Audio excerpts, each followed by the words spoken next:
I'm Lalita Lavanya Shreyas. I'm a fourth year medical student from Taras Shevchenko National University of Kiev, Ukraine. It's my pleasure to be a moderator for Day 1 conference, and on behalf of ISCI, International Society of Chronic Illnesses, I extend a warm welcome to all of you. Manu, over to you. Thank you so much, Larita. A very warm welcome to each one of you present in the conference. I'm Manu Sharan Srivastav, and I'm a fourth year medical student at VNMU, and I'm serving as a national delegate of IASS Ukraine. I wholeheartedly welcome you guys. So let me give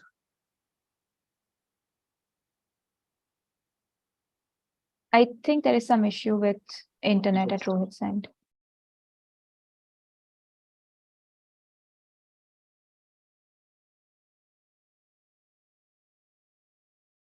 Also, I would love it if everybody opens their video so we can see your beautiful faces and we can have a conversation today with all of you.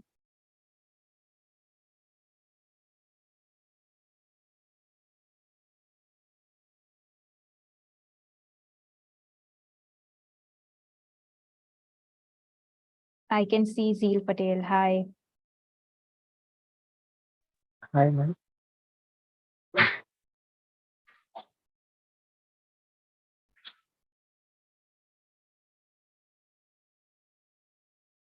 Rohit, are you facing any issues at your end? I have shared, but I don't know if it's visible or not. Yes, your screen is visible, but we need you to move on to the next slide. Yeah, thank you. Okay. So let me give you a small introduction about ICSI. What basically ISCI is.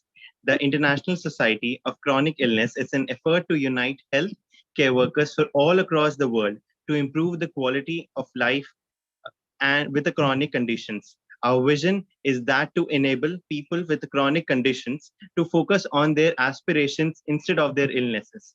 Our mission is able to alleviate the morbidity associated with the chronic illness through observation, analysis, implementation with follow-ups. So that brings me why ISCI? In spite of being an advancement in the healthcare, the wave of financial and quality of life crisis brought about the chronic diseases on the rise. As the global population shifts towards the sedentary lifestyle, obesity, the substance, the technology addiction, along with the surge in aging population, a collective effort is effectively manage and prevents long-lasting diseases through the International Society of Chronic Illness. ISCI is the need of the hour. So our leaders, Dr. Purva Shah, the founder and the president, Dr. Anjali Raj Arun, she is Vice President in Internal and External Affairs. Ms. Ananya Dubey, Vice President Public Relations. Dr. Malia Ansari, Vice President Event and Collaboration. Dr. Suganya, can you, Dr. Rohit, can you please be a little slow for the, yes, thank you so much. Dr. Suganya Karikalan, Continental President North America. Mr. Ebison Ongidi, Continental President Africa.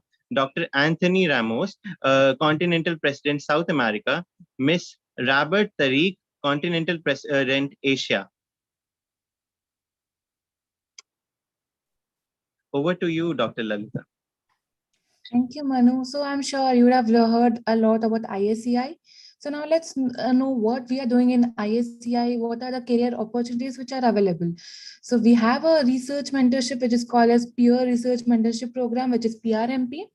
You can join with us as a mentee, mentor, or a PRMP leadership positions. We also have something called as TRCCI, Trainee-Led Research Collaborative for Chronic Illnesses. So we have some examples like ResMed study. You can join us as a continental representative, research coordinator, data collection groups. And I'd also like to tell that previously we did 12 research, we completed 12 research projects in the 2020 rotation, 21 rotation. And in the 2022, we completed over 8 research papers, which included systematic analysis, narrative analysis, and all kinds of research. Next slide. Okay. And we also have our events. So previously we had a conference in the previous year, and as you can see now we have a second conference. So we have a small organizing team which includes of directors, deputy directors, marketing and promotional heads, directors of communications and everything. And we have started with something new, which is the Productive Week social media competition. So you can send us, and later Dr. Purva Shah will be explaining more about this to you. So at the end of this competition, we'll be selecting the top 10 winners who will be working in a group of 5 key aspects. That is work productivity, sleep hygiene, diet, exercise, relaxation, and unwinding. Next slide, please. Okay. We also have an ISCI blog. You can send us your articles there. It's going to depend upon a particular topic. So it's a non-peer review publication. We have content writers, blog managers, and editors. You can send us your blogs to us. We also have a ISCI team, which includes facilitators, data collection group, social media team, campus ambassadors, advisors, and many more. So let me give you a small gist about today's conference. After 2 successful research years, we have a strong workforce of 1,000 people in our team, and we now aim to achieve highest level of productivity this year. So this year, we hope to equip all ISCI members with the tools needed to achieve their professional as well as personal goals, which is very important. So for our second annual conference, we have put together a compelling program to further our vision on promoting research, networking, and a healthier living for the healthcare trainees and professionals worldwide. So now I would like Dr. Rohit to take over. He's the main organizer for this conference. Over to you, Dr. Rohit. Yes, hello. A warm welcome to everybody here, attendees, speakers, and the special panelists we have. I, Dr. Rohit Kumar, I'm a director of Day One, so we'll be sharing screen. Wait a minute.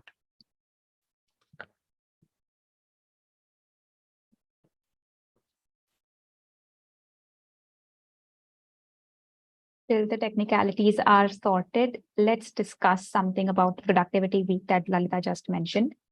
So why did we start Productivity Week when research was going so well? ISCI is mainly known for its peer research mentorship program. We teach research to new researchers for free, and we help them get publications. And then it's a rolling cycle. Our mentees become mentors in the next cycle, so that as many new researchers as possible can be taught in this program. Now, Productivity Week is a concept which was brought about to help PRMP researchers, because I received a lot of messages saying, I'm not able to manage my studies with my research. I'm not able to manage my extracurriculars. I'm very stressed all the time. And that is the reason why we started Productivity Week. So the idea is to have 10 people who want to reach their most productive self and help each other with, say, eating. So eat healthy, eat mindfully. You're going to learn about eating mindfully today in Jagdi's session. And then exercising, keep your body moving, get enough sleep, get enough rest, relax, right? So that is how we are going to help each other out to get to our most productive self. Once these 10 people are confident about reaching their maximum level of productivity, we are going to assign people living with chronic diseases to each of these people, to each of these members. So now you are going to mentor patients. You are going to become health educators for these patients. So not only are you going to learn how to become productive yourself, but you are going to give that knowledge to other people and help them lead better lives. So that is the idea behind Productivity Week. And by a show of, actually not a show of hands, but let's talk in the chat box. So just let me know how many of you as medical students or medical graduates have had people, your relatives, family members, friends, messaging you about some condition that they have, or, if I can eat this or not, or I'm having some stomach pain, what should I do next? So how many of you have had this type of questions from the people that you know? Just mention in the chat box. Until then, I hope Maliha can take over from Rohit because he's facing some issues all the time. So Yusra says all the time, always. I would like to know what type of questions do they ask? Because I remember majority of the questions that I receive are one, I was feeling weak today, so I went to exercise and turned out that I had a viral illness and I exercised a lot. Oh, awesome. So Lalita says, especially with food. Interesting. So what food item should I have? What are the nutrient qualities of, yeah, makes sense. Zero Patel says frequently, mostly diabetics. That also makes sense. So not only people who are healthy and do not have any disease as such contact you, but also people with diseases like my sugar came this much today in my daily glucometer. So what should I do? Is there an issue? Makes sense. Is it safe to have this medication for pain? Yes, that is also a question that is often asked. That was good to know. All right. So I hope the technical issue has been solved. Maliha, can you share your screen so we can all see and move to the next part? Yusra says chest pain, menstrual cycle related, blood pressure. Is this medication apt? Yes, for sure. I also receive a lot of questions related to menstrual cycle, sexual hygiene, and youngster related problems. That's what I would say. And regarding diseases, a lot of arthritis patients message me about what to do for knee pain, joint pain. Dr. Mirza says chest pain, make arrangement. Oh, wow. So Dr. Mirza, were you successful in making that happen, making that arrangement, an appointment? Yes, yes. That's awesome. Some of scientists be working over there, like with Dr. Venkatesh, Subodh Upadhyay is over there, on which we are having some of the research paper over there. So that has been done. Wow, that is amazing. That is amazing. And it feels good to be able to help, you know. So that's Yeah. that's what Productivity Week is all about. First, help ourselves become the best version and then help others. Okay, so we are done with this. So over to Manu and Lalita.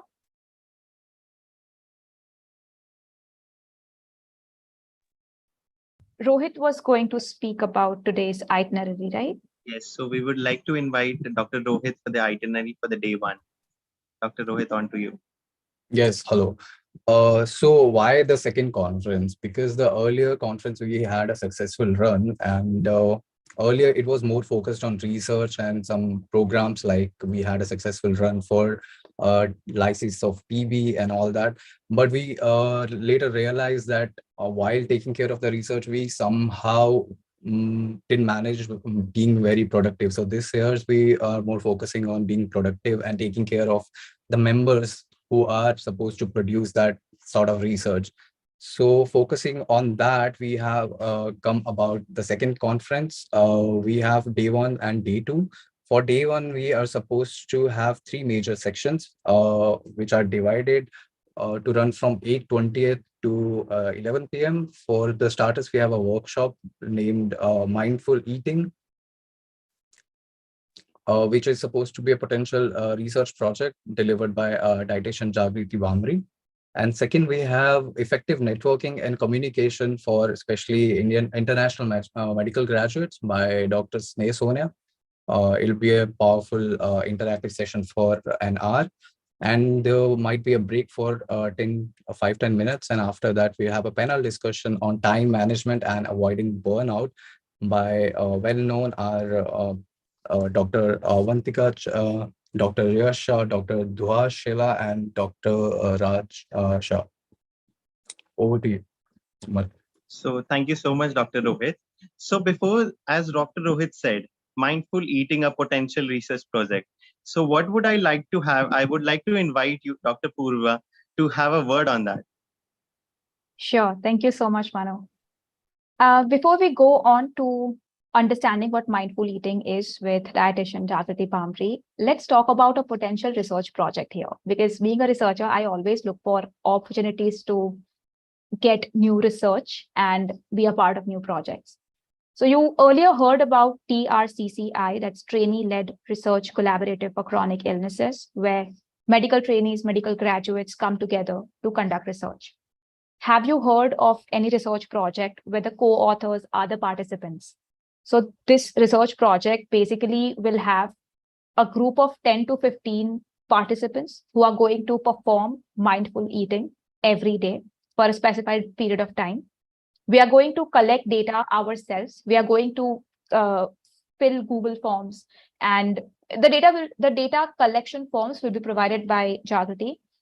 And at the end, we are going to analyze if there has been a change in our work and our health. So that's basically it. That is the research project. It can either lead to, say, case series, it can lead to a cohort study, it can lead to an experience piece. There are endless opportunities here. So I would suggest understand what mindful eating is. I hope you all have this piece of food that we are going to practice mindful eating. So just run and get something to eat quickly and try to understand, because now after this session, you are going to implement it yourself for the research project. Over to you, Manu. Yeah. Thank you, Dr. Purva. That was great. So yes, wholeheartedly, I personally invite dietitian Jagrati Bhamri, who has a prior experience in diet planning, nutritional counseling, and medical nutrition therapy. Ms. Bhamri is working as a nutrition consultant at Healthify Me and has worked a startup alongside its founders. I wholeheartedly welcome you. Thank you so much, Dr. Manu. Hi, everyone. Good evening. Hope you are doing well.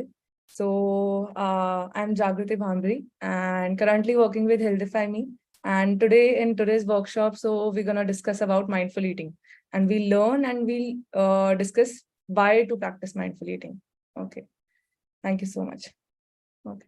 So during the workshop, I'm going to ask few questions throughout the workshop. So please keep your chat box open, and there will be some polls during the workshop. So you can answer the polls by clicking on it. Okay. And let's get on the first question. So which series or movies did you watch most recently? You can answer the chat, like write the answer in the chat box. So currently, okay, great.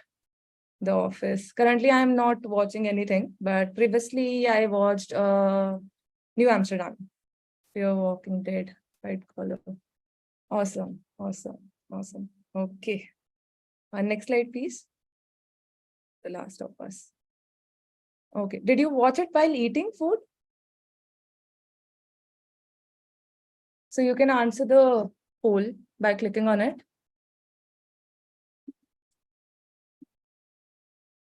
Yes. Okay. Yes. What about others? Always. Okay, we need to improve that. Okay. So 67% of people like eat while watching, and 33% of people, okay, great. Kudos to those 33%, and we'll improve that 67% of people. Okay. So do you remember like what did you eat last? Next slide, please.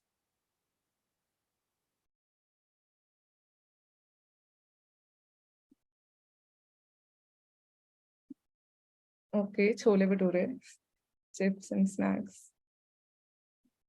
Awesome. While speaking on call, okay. I had vegetable pulao with some raita. Awesome. Okay. Great. So you all remember what you eat, and I have one more question to ask. So did you remember like how much you eat?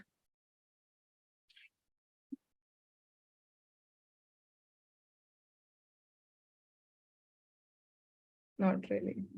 I want answer from Yash especially. He was like, he eats his food, always watching. No count. Great. Okay. So there are like two different, I had a pastry. How much? One pastry or many? You remember. Good job. Okay. So let's discuss. There are like two definitions. So next slide, please. Yeah. So let's discuss about mindful eating and mindless eating. Okay.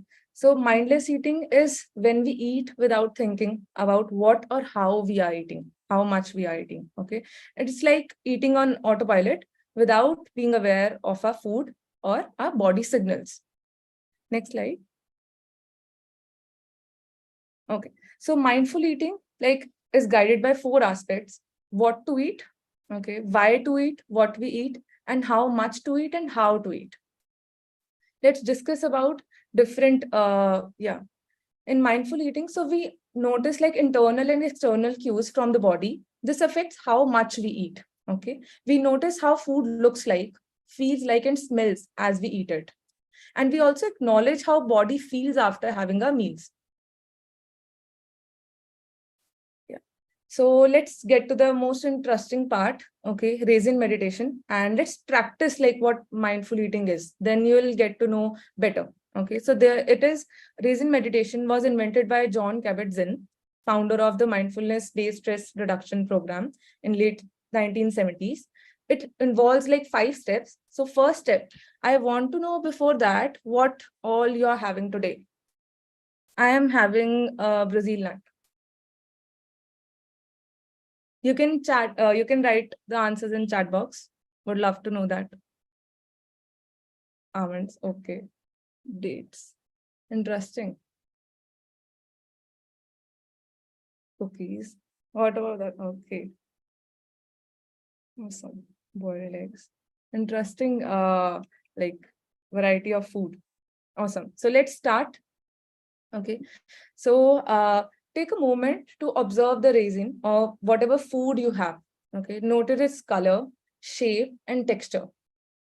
So Brazil nut is if I observe, so it is somewhat brown and beige color, right? Okay.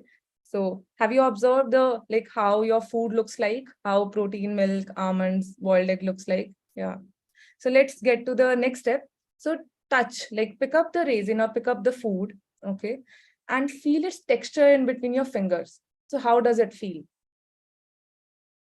So Brazil nut is very rough in nature.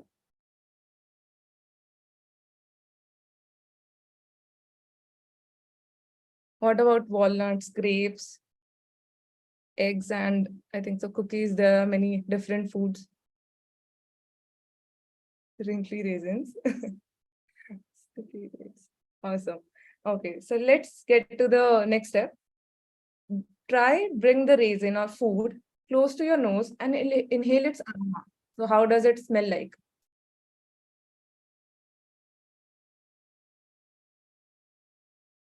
So Brazil nut weirdly doesn't have any smell. There is very the minute smell in it. Yeah. Okay. Is there any smell from boiled eggs? Binish Aslam. Can you feel?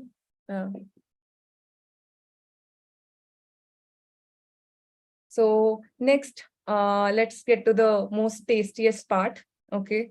So slowly place the raisin or take a bite of your food. Take a small bite and place it in your mouth for a few seconds and then chew it slowly and notice its flavors and textures.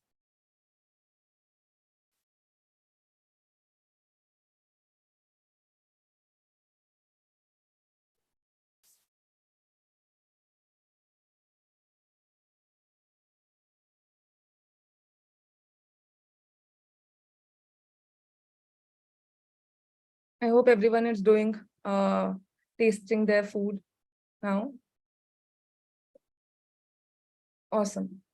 Okay, so let's talk about pay attention to your thoughts and sensations while eating that food.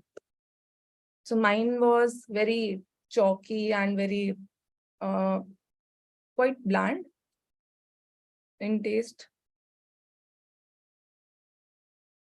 Okay, no smell. Interesting.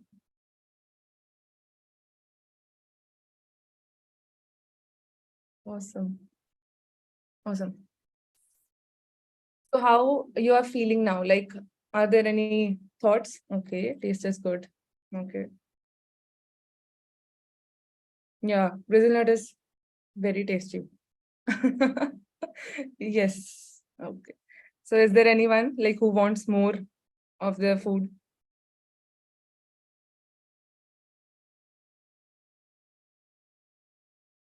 What about Dr. Yash? Did you taste your protein milk?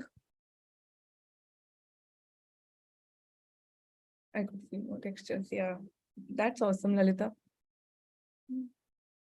Chalo. Let's get to the next part. Okay. I hope everybody did this activity and they liked it. Yeah. Next slide, please. Yes, the flavors are enhanced. Awesome.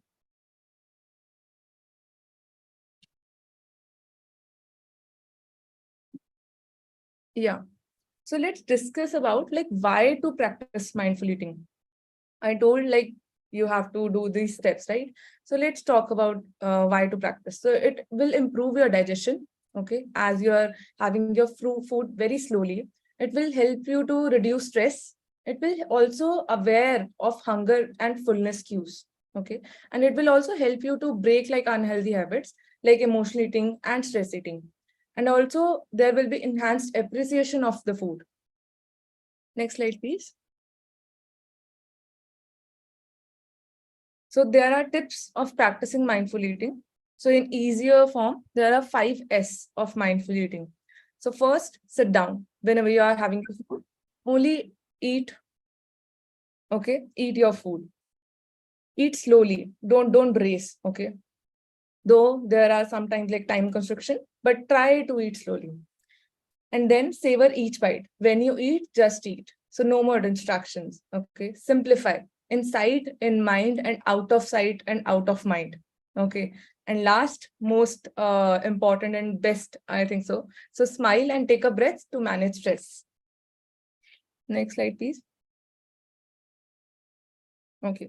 So other more tips to practice. So try to at least minimize distractions and focus on your meal.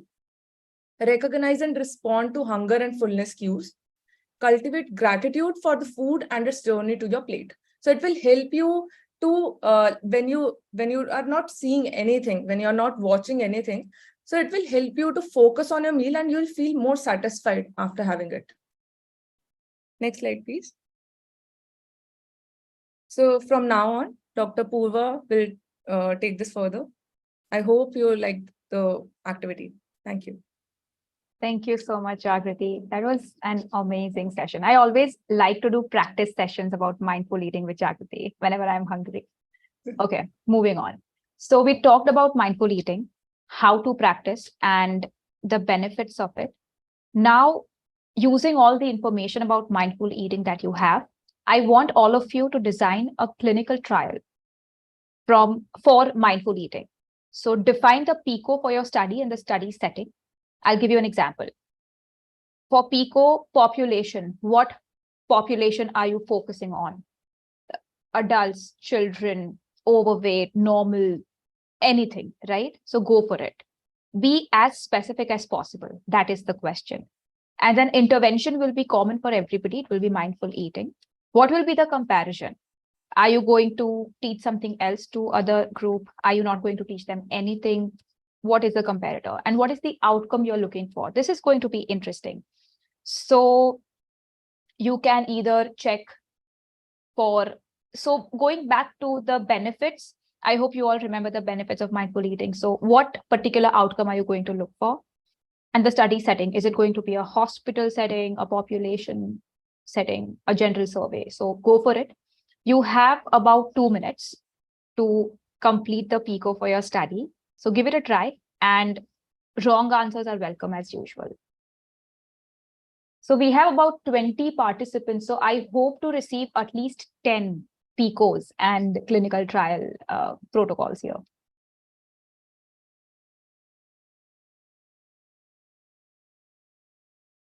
And if you are not able to create a PICO, then just ask in the chat box, what is a PICO, or do you want me to give the full form? All right, population. So Rohit is going for adult population, semi-adult, adolescents and adults. All right. Lalita is going for medical students. Okay, that's interesting. What about others? What is the population you are going to check? Adolescent women. Zeal is going for adolescent women. That's nice. So I believe Zeal is heading towards, okay, let's see what the outcome will be. All right, intervention is mindful eating. Anisha says adults above 8. All right, adults living in a building. That's nice. So in a building means in the same environment, having the same type of toxins, I believe. Yeah, interesting, nice. All right. Anybody else who would like to go? I can wait for another minute. Resident doctors. So Poojan, being a resident doctor himself, wants to go for his colleagues. All right. Dhruvi says teenage women. Yeah. So we have 2 adolescents, 2 adults, medical students, and then resident doctors. All right. Moving forward. Intervention is common for all. Comparator, what will be the comparator for you? In research, when we don't do anything, or when we okay, all right, I'm getting answers. Adults 15 to 45. So Beenish and Rohit are going for the same population. Dr. Mirza is going for working professionals or students. All right. So some of you have defined your population based on the type of work. Some of you have defined your population based on their age. Some of you have defined the population based on the location where you're living. I'm now hoping to find a line having all of these points: age group, specifying the working professional or students. I won't go much into detail about population. I'm not teaching PICO here. So let's move on to the outcome. What is the outcome you're going to check for? What are you going to measure? And what are you expecting to find? How will mindful eating help your population? Jagrati can actually help here, because the benefits of mindful eating, if you can quickly go through them, so maybe it will help our participants. Sure. So benefits are like it will help you to reduce stress. It will improve digestion. Okay. It will aware you about hunger and fullness cues. We mostly don't focus on like when we are hungry or when we are full, like how much amount is sufficient, right? And it will also break some unhealthy habits. Nowadays, I am seeing there are many people who has this issue with stress eating or emotional eating. They just want some specific food. So it will help you to maintain that as well. And it will also ultimately like enhance appreciation of food will be there. Makes sense. Thank you. Thank you so much, Jagrati. All right. And we are getting answers also. So Poojan says trends in weight change, body fat percentage. That is actually a good point. Weight change is easier to measure. Body fat percentage, we need a whole machine for that. Planned meals. So Anisha, what do you mean by planned meals? So are you checking for the frequency of planning meals in participants? If you can elaborate on that. Manu says age up to 25 who are in medical fraternity, reduce stress, anxiety, and increase productivity. That is nice. So Manu, I want you to think about how are you going to measure stress? How are you going to measure anxiety? How are you going to measure productivity? So that becomes the next question, right? How are you going to collect this data? Rohit says life expectancy, better middle age, weight management. Wow. So Rohit is looking for a long-term longitudinal study where people following mindful eating, and then we will measure that. That is actually what a lot of big research organizations are doing. Long-term, for example, the Framingham study as well. The data set was followed throughout their life. So why not? Just give it a go. Lalita says reduce stress, decreased anxiety. If any health issues, we can find it and improve. Gut is like second brain. That is a very good point, Lalita. So gut is the second brain, and stress, anxiety. So similar to Manu. And health issues. So we are going to assess for the incidence of chronic disease in patients. All right. Dr. Mirza says stress management. Yes. Nutritional awareness. Nutritional awareness is also an interesting point. So I believe we are going to give them a questionnaire before the test, before the research, and then after the research, we are going to give them a test. That makes sense. Thank you, Dr. Mirza. Improve protein intake. Wow. So Yash here is already halfway through it. He's having his protein shake. So improve protein intake. That is actually a good point. Dr. Beenish says weight loss management, stress reduction, hunger satisfaction. That's amazing. nobody has talked about satiety. So thank you, Dr. Vinesh, for bringing that up. Hunger satisfaction is also important. So we can measure the time from when they start eating to when they are full. So I believe that is how we can measure hunger satisfaction. In research, one thing is very important: what outcome you're looking for and how can you measure that outcome. That is also very important. So keep that in mind when you look for outcomes. Beck's anxiety scale. That's a good one, Poojan. So you have come up with a questionnaire that is already published in literature. So we don't have to create our own questionnaire, and we can use that to assess anxiety. Why not? Anisha says mindful eating will help us prepare planned meals, which helps in more whole food consumption and proper meals with nutritional requirement. Wow. So I believe Anisha and Dr. Mirza also manage nutritional awareness. So your answers are quite interesting. All right. So nutritional intake and planning meals. Zeal says effect of on menstrual cycle of sweets, fast food in adults and females. That's a very interesting point, Zeal. Effect on menstrual cycle. Yes. And Dr. Tapan says HbA1c and lipid profiles in adults. That's also a very important point. So moving from the general population so till Zeal, I believe we're going for general population. Obesity was one thing where people mentioned weight loss. And now Dr. Tapan is talking about people who might be prone. So in his population, we might have to check for baseline demographics and baseline clinical factors, risk factors. So if they have family history of diabetes, family history of abnormal lipid profiles, and then we are going to measure their HbA1c and lipid profile as well. Good one, guys. Thank you so much. Now, moving to the next slide, we'll look at, okay, before we move on to the next slide, I'm sorry, let's talk about study setting. Where are you going? How do I put it? What is the place where you're going to collect this information? So I believe some of you might say general population. So even for general population, are you going to send emails? Are you going to give them phone calls? Are you going to go to their house and collect information? Are you going to are you going to send them mail? How are you going to conduct your population survey if you're going to do that? Are you going to have any follow-ups? Is there going to be a cross-section study only one time and that's it?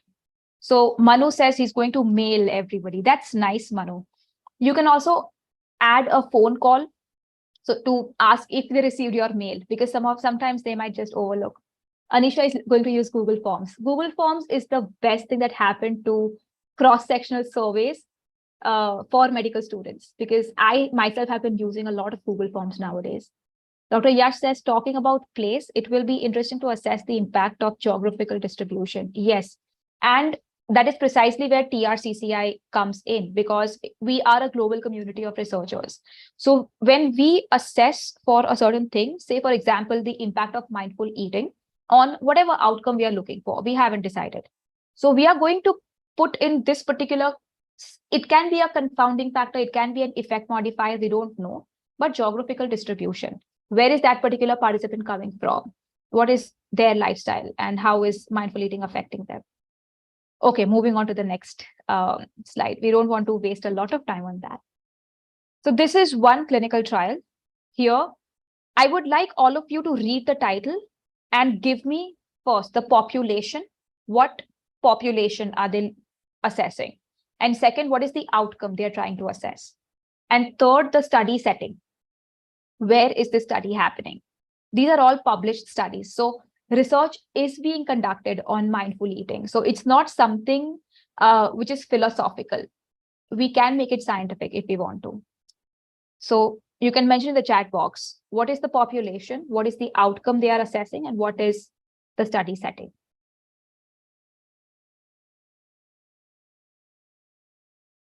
General population. So Anisha said, efficacy of a mindful eating program to reduce emotional eating in patients suffering from overweight or obesity.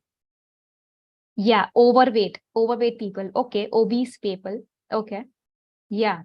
So people coming to a certain place who are already diagnosed with being overweight or being obese. Outcome is mindful eating. Is outcome mindful eating or intervention mindful eating? So you can change your answer to intervention. Reduced emotional eating. All right. So To reduce emotional eating. Yes, correct. So the outcome is what is the reduction in emotional eating that is there? And setting is primary care clinics. Perfect. Primary care clinics, overweight, obese, mindful eating, adults aged 20 to 20. Awesome. So Manu has added his own bit because that's fine. You can add it. Oh, all right. Moving to the next study. Thank you so much for your answers, guys. Moving to the next study. Please mention the outcome, the intervention. Here there is, yeah, the intervention outcome, and I don't think they have provided the study setting, so that's fine. Just mention the population and the outcome. What is the population and what is the outcome that they are looking for?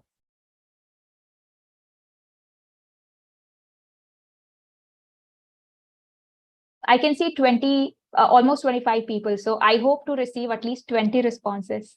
So I know that you all are understanding what is being, okay, all right, I'm getting answers. Obese adults, yes. Obese adults, yes. Awesome. So you have cracked population. Let's talk about outcome. Is outcome mindful eating or is it intervention? That is one thing to think about. So I don't think mindful eating is the outcome. I think it is the intervention. And glucose levels, yes. So one of the things they are checking for is fasting glucose levels. Makes sense. That is one of the outcomes. So I believe Dr. Tapan mentioned HbA1c and lipid. So this is fasting glucose levels. Right. All right. What is the other outcome they are looking for? Could you please explain outcome and intervention once again? Sure. So if I'm conducting a clinical trial, let's just take this example of mindful eating in medical students who attended today's conference. So that is the population. Intervention from today till the end of trial. The trial arm, the intervention arm is going to perform mindful eating. So that is the intervention that we have implemented in that particular group. In the control arm, we are not going to do anything, no intervention. And then at the end of the study, what is the outcome we are looking for? So is it reduced stress levels, reduced weight, reduced fat percentage, reduced HbA1c? Not in our case, but reduced stress levels mainly. So that is the outcome. What are we looking for becomes the outcome. I hope I was able to answer your question, Anisha. Moving to the next slide. Now, this is an interesting case. What is the population? What is the outcome? And also, what is the study setting here?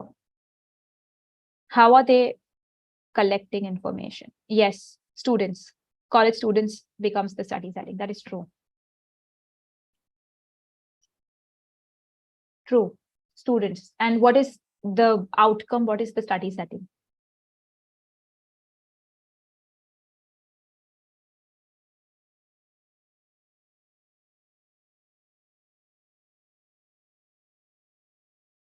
Stress levels, reduced stress. Awesome. Study setting, is it college? I would like to ask again. The students belong to that college. That is true. And we can say, we can call a part of the study setting is college, a particular college, but something else that I'm hoping to find. College students collecting information via mobile app. Yeah. So the population is college students and they are collecting information digitally. So study setting can be clinic-based, hospital-based, population-based, college-based, just like Dr. Mirza pointed out. And data collection process, like Manogna mentioned, they have used a mobile app. Not necessarily that you have to go to and talk to each person. Yeah, app users. That's a good point. So anybody who uses that app can provide data. So that is further narrowing down on your sample, basically. From a population of college students, those who are using the app become your sample. All right, moving to the next slide. What about this one? What is the population? What is the outcome? Actually, it's pretty much the same. Only the outcome has changed. Otherwise, it's pretty much the same from the previous study. So just mention the outcome and we can move on to the next part.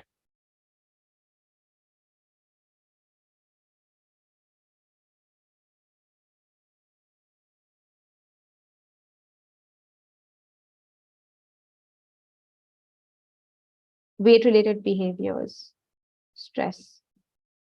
Yeah, awesome. So weight and stress are the two things that are generally checked for. Weight estimation and stress levels.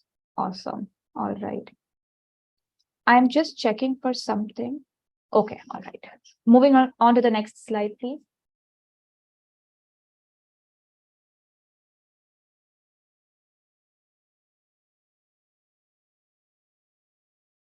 Rohit, could you move on to the next slide? We'll talk about the WhatsApp group that we've created.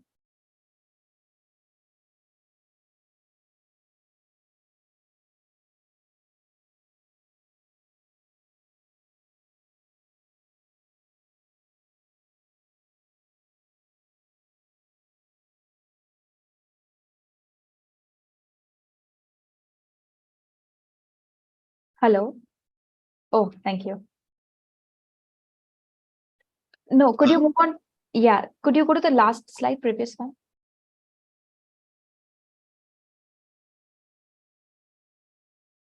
Yeah, thank you.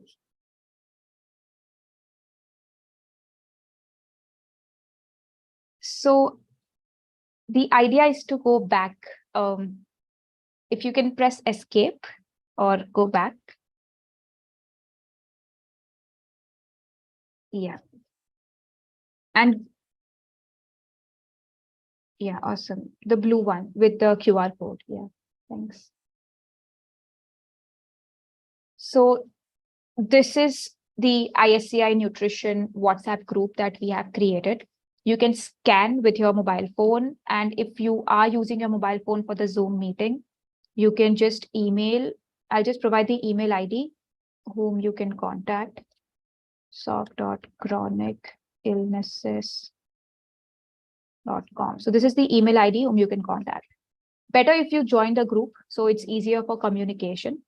And we will be sharing we'll be teaching you more about mindful eating. And not just that, but other things as well in diet. So Jagriti will be there with us. We will collect data and we'll see what happens. We don't know what we are going to find. We are going to do a literature search first. All right. We will wait. Sorry. Yeah, please go on. Thank you, Dr. Purva, for that.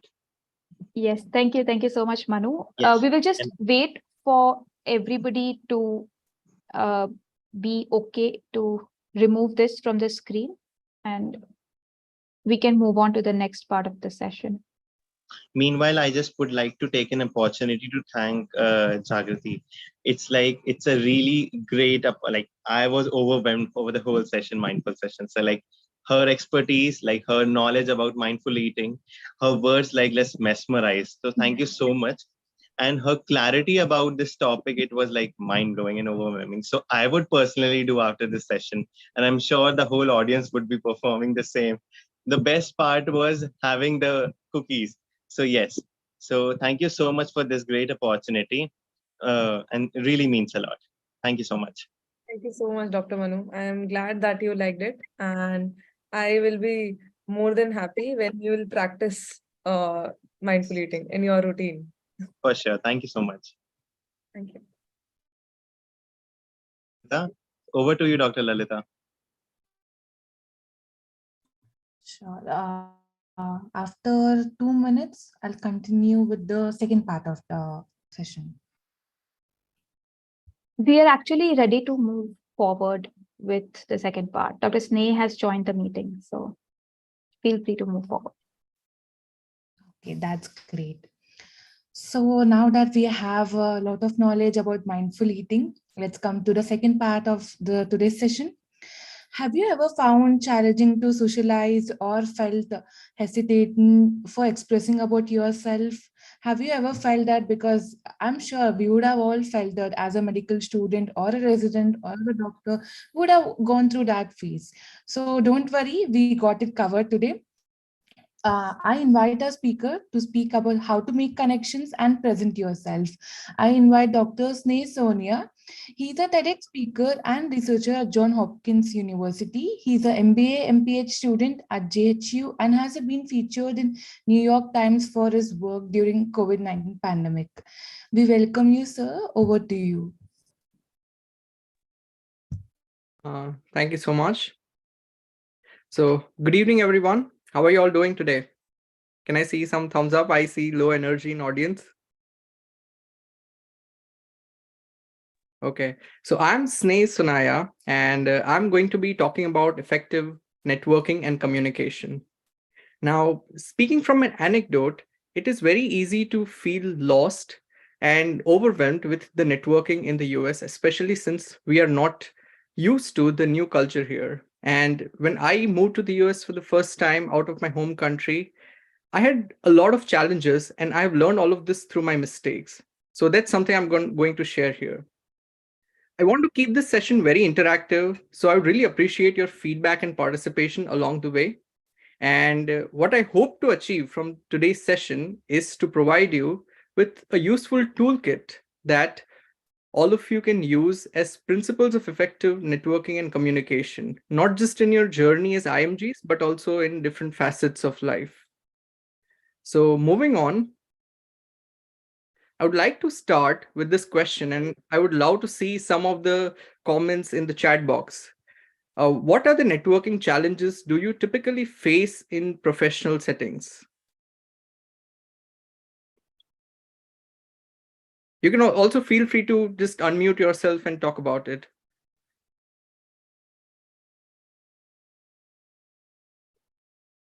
Okay, I see language barrier as one. Right. So moving on, these are some of the specific agendas that we will cover today. We will start by talking about how to get started on your networking journey and touch upon some of the tools such as using a lamp list or LinkedIn, Twitter, and conferences for your networking, as well as a hands-on activity. We will follow that with a session on communication, wherein we will talk about the power of storytelling, the STAR method, and the use of body language for effective communication. Next slide. So, talking about how to get started on your networking strategy as an IMG. And I cannot emphasize here enough on tapping into your existing resources or connecting with peers or mentors that you already know. Your alumni from your med school can also provide valuable guidance and support as you navigate the networking process. And maintaining good relationships with your medical school alumni can offer some significant assistance. Secondly, identifying your mentor in the field of your interest or specialty is something which can provide significant insights, advice, and recommendations to help you advance your networking efforts. And lastly, joining some of the student-led groups and events. So for example, by attending this conference today, you have already taken that first step into your networking journey. And one thing that I would like you all to do by the end of this conference is to identify one person that you have not known before and try to maintain a connection with them. So now switching gears and talking about maintaining connections, I would like to highlight one of the things or tools which was developed originally by the Harvard Business Review, and that is known as the LAMP list. So a LAMP list is basically a coherent database of a goal-oriented network that you already have. So for example, if my goal or a short-term goal is getting into a residency, I can list down all the people that I already know who are already there as residents or who are aspiring to be one, and then identify their institution and contact and create a list this way. What it will help you with is that once you start developing connections with them and keep following up with them on a regular basis, you would have created some bonds with all of these people, and they can help you significantly during your time when you're applying for your ERAs or interviews. Now, imagine that if you were to continue to add people to this list, you for 3 to 4 years during your time in med school, you would have so many connections to build upon and to connect to during the time when you're applying to all your residency and things like that. The next thing that I want to briefly touch upon is the use of LinkedIn. I cannot emphasize more on the benefits of maintaining a professional LinkedIn profile. It can help you not just in your journey as an IMG, but also for several other opportunities. So next. Over here, I would like to specifically talk about, I'm sorry, can you go back? Yeah. Over here, I would like to specifically talk about the search and the connection strategy.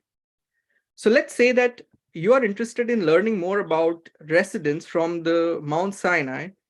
So what you can do is if you just go to LinkedIn and try to search Icahn School of Medicine in Mount Sinai and search for people, you should be able to see some of the current residents or physicians who are already working as attendings over there. And if you try to use some of the additional filters, it should be able to provide you with the current employees or filter based on the role. And that can be very significant. You can also try to do the same with your medical school. Sometimes you may never know of a lot of your medical school seniors who are in different parts of the US. By simply searching for your medical school or university and filtering by location, you should be able to get a pretty significant list of your college alumni in the US. Are you all with me so far?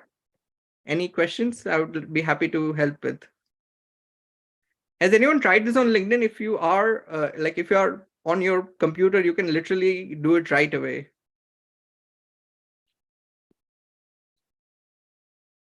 Okay, moving on. Yeah.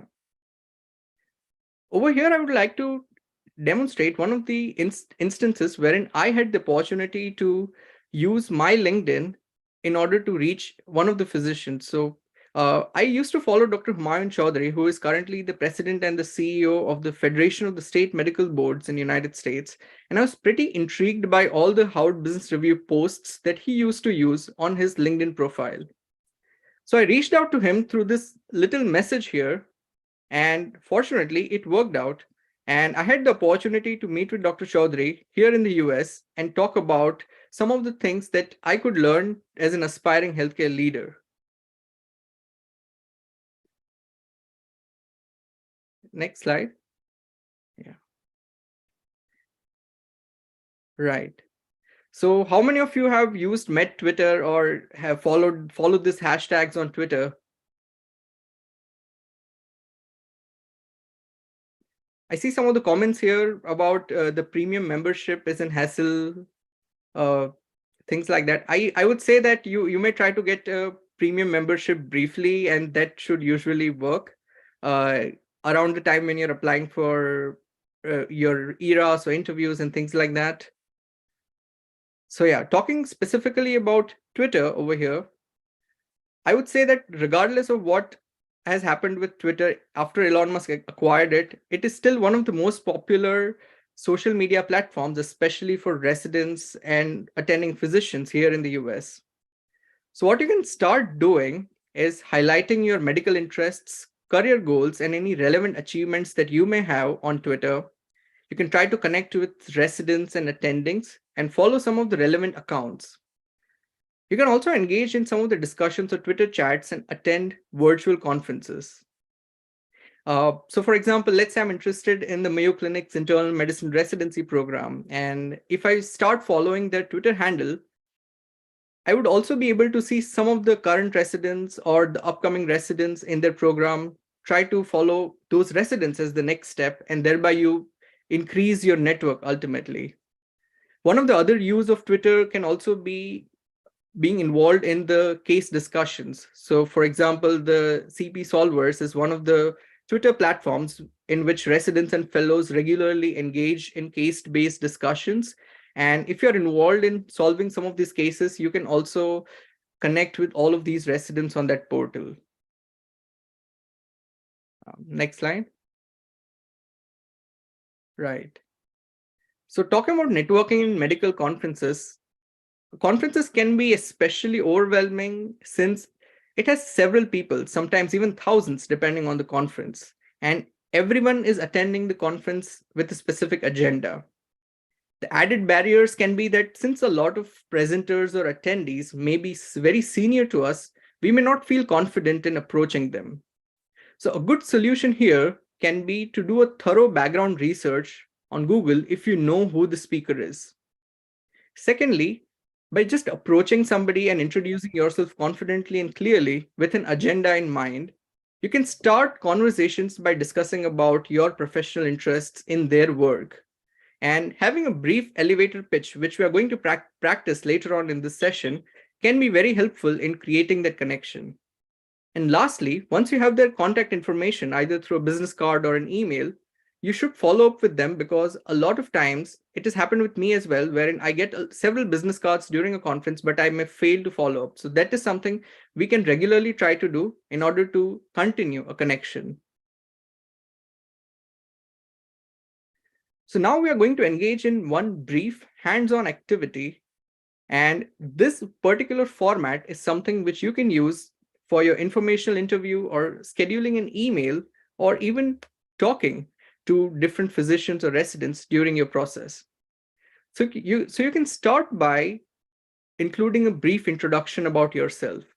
Then you move on to identify and emphasize your interest in their research work.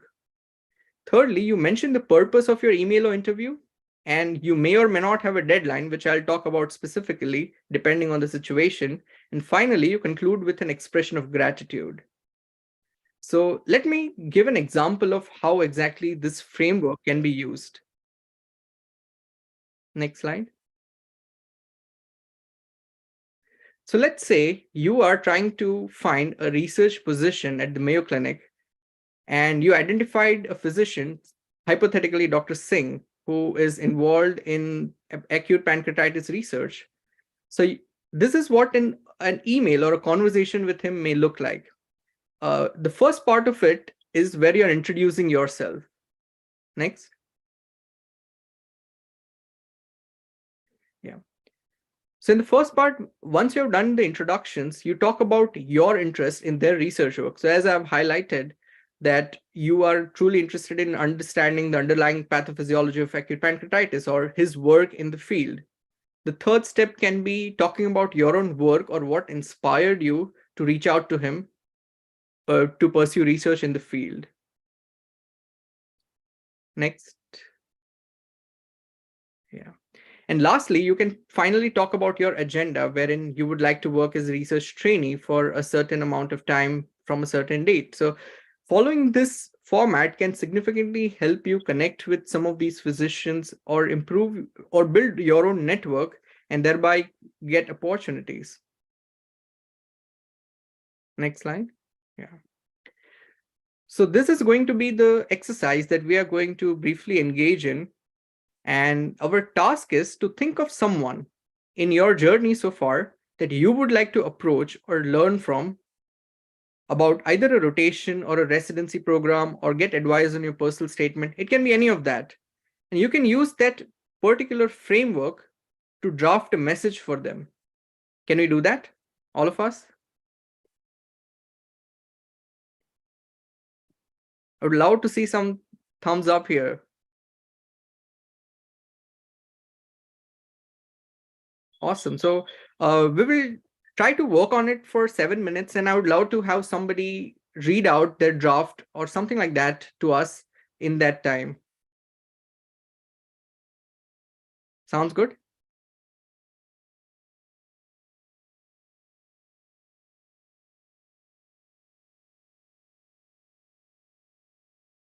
I would love to have one volunteer at the end of 5 minutes who would be willing to read up their draft. It can be to anybody hypothetically, but the major idea here is that we want to help or train ourselves develop that framework for emails or interviews or just approaching people in person. So one thing, Sneh, could you move on to the previous slide so we have an idea about the example and we can use that as a template. Thank you.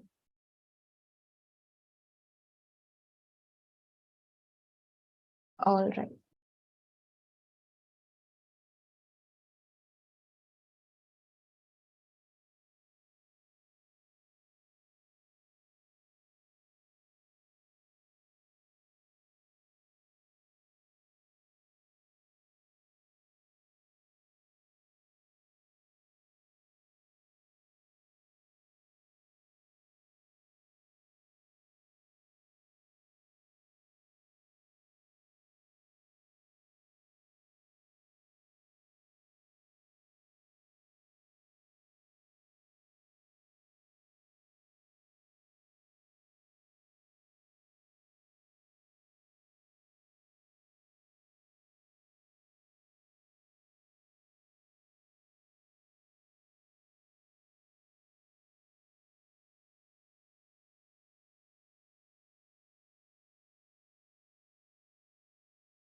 So I think we can have 3 more minutes and then we can present our work.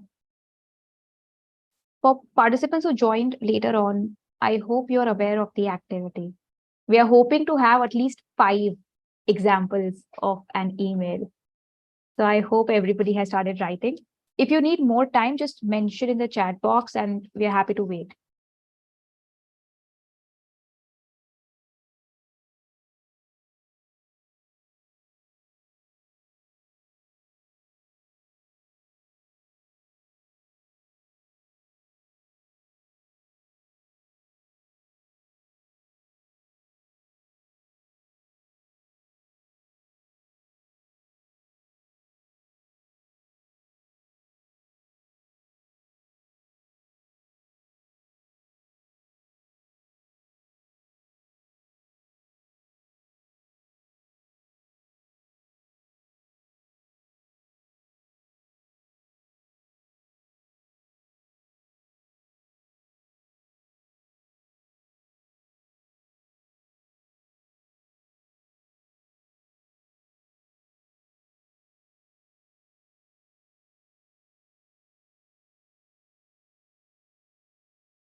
Let us know if anyone is ready or has any questions regarding the writing process. Sure, thank you. I believe I'm ready, but I'm not confident with the quality of what I've written. I need thesaurus, I need grammar check before I send. But I think Just with go for paper. it. Yeah. Okay, all right. So the person I would like to write this email to is Dr. Ranganathan. He is a UK-based doctor who believes in what is it called? Personal medicine and the 4 pillars of health. He established, he's published 2 books on it about integrated patient management, holistic care, all of that. So I would write the email. It would read as, Dear Dr. Ranganathan, hope you're doing well. My name is Purva Shah, and I am an internal medicine resident physician at Rochester General Hospital in New York. I founded the International Society for Chronic Illnesses 2 years ago to help people with long-term conditions lead better lives. Then the next paragraph would go, I'm inspired by your work on the 4 pillars of health, that is sleep, exercise, diet, and relaxation. Activity, that was the 4th pillar, and have tried implementing these in patient care myself. I believe by motivating patients to lead healthier lifestyles, the need for allopathic medicine will drastically reduce. Then the last paragraph, I'm hoping to use the 4 pillars of health in our upcoming program on integrated disease management, and it would be an honor to invite you as an advisor for the program. Thank you for your consideration. Best regards, Purva Shah. I think it's perfect. You can go ahead and send it, and I'm sure it will work. Thank you so much. Thank you. So one other advice I would like what I usually do is after my name, I put a signature with all my qualifications. So if I have a degree, MBBS, MD, whatever, I put it there. Then the organization I'm a part of. So now it will be RGH, ISCI, and then HPHR. So having a signature after the email increases the authenticity of your email. So that is something that I would recommend. Thank you for that. Anyone else who would like to share? Manogni also agrees with me. Thesaurus is needed. So, Sneh, approximately how many email responses do you receive? Because during my USMLE journey, when I was reaching out to a lot of people, out of about 100 or 200 emails that I sent, I received only 2 to 3 responses. So the response rate for my emails were dismal, but I believe the quality of my emails have improved now. So that might be the issue. What do you think? What is your email response rate? I think one of the advice that I received when I was learning about this was that the more personalized the email is, the more likely you are to receive a response to that. So if I were to compose a generic email, which is not specific or is not personalized to the physician that I'm sending it to, the response rate might be lower because they may go through it and they may choose to not respond to it. And so, yeah, one of the things would be to personalize it as much as you can, which is specific to the person you're sending it to. The second thing is that if it is not to a physician, but to somebody at your level in hierarchy, so to say. For example, if you're sending an email to a resident trying to learn more about their residency program, then putting a timeline or putting a deadline, that would be very helpful. So for example, if I were to write this email to Purva to learn more about residency program at RGH, and if I include that, it would be really helpful if you can tell me more about it, or if we can meet in the next week or so, since I need to make a decision or something on those lines. Then it may be very helpful because it sort of creates a sense of responsibility or pressure to the person who is reading it on. So it may work against you if you write it to someone who is senior to you, but it will work in your favor if you write it to someone who is nearly at your level. So that's something that you can try. That's an interesting point. Yeah. So in addition to having a deadline, one other thing I wanted to ask you was, what should be the subject of the email? Because, sometimes they don't even open the email by just reading a generic subject line. So there are multiple ways that you can think about it. If you're approaching a professor with an agenda, mentioning that agenda in the subject line would make more sense. But then there are youngsters who have come up with very funky subject lines, which are very catchy, I would say. So, for example, I received an email the other day to which was about a fellow chess enthusiast, for example. I got intrigued to open that email. I made sure that I would open and respond to that because it was just a catchy subject line. So if you're sending it to someone at a senior position, you may not want to play these tricks, but if you're sending it to approaching a resident, for example, this would definitely work. Yeah, I see one hand here, so yeah, I would be happy to answer. So usually most of the times what happens might be the person is busy and he'll not check his mails. So what is a good amount of time so that we can have a follow-up email? So what is a good amount of time to wait and again send a mail? It depends on again based on person to person, but a safe timeline would be at least 5 business days or more. So if you don't get any response in 5 or 6 business days, then you may want to send them a follow-up email. But again, you would not want to bug a person by multiple emails. So if you don't get any response after 2 emails, you would want to close that connection. So yeah. I see a hands up from Anisha. Yeah, hi. Actually, I wanted to ask you also the same thing. I've actually gotten an interview for a research position, and I cleared the first round of interview, and they told me they'll contact me back in like a week for the second round. And she said like they will contact me for the research interview, and I've been waiting. So, is it all right if I like email them and be like, hey, like why? It's been 2 weeks and like there's absolutely no response, and so is it okay if I send an email saying, hey, I just wanted to check on the status of it, or like if it's been 2 weeks, then yeah, it may be safe for you to reach out to them to learn more about what is going on. And secondly, sometimes there may be delays due to administration or administrative work here. So for example, the person who is your point of contact may find difficulty or may have delays in reaching out to the physician who is going to conduct a second interview. So there can be multiple reasons behind it, but if it has been 2 weeks, it's always a good idea to follow up on that once with a very brief email. So yeah. Okay. Yeah, I mean, I did email her on the day I was supposed to have the interview, and there was no response. But then after that, I was just like, okay, maybe I shouldn't push it, so I didn't contact her at all. Yeah, sending one follow-up at 2 weeks is fine, but sending like multiple emails can be harmful. So yeah. Okay, do you think I could read out the letter I've written, the email I've written down? Oh yeah, go ahead. Dear Dr. Haas, my name is Anisha Elizabeth Jimmy. I'm a medical graduate from KSHD Medical Academy in India.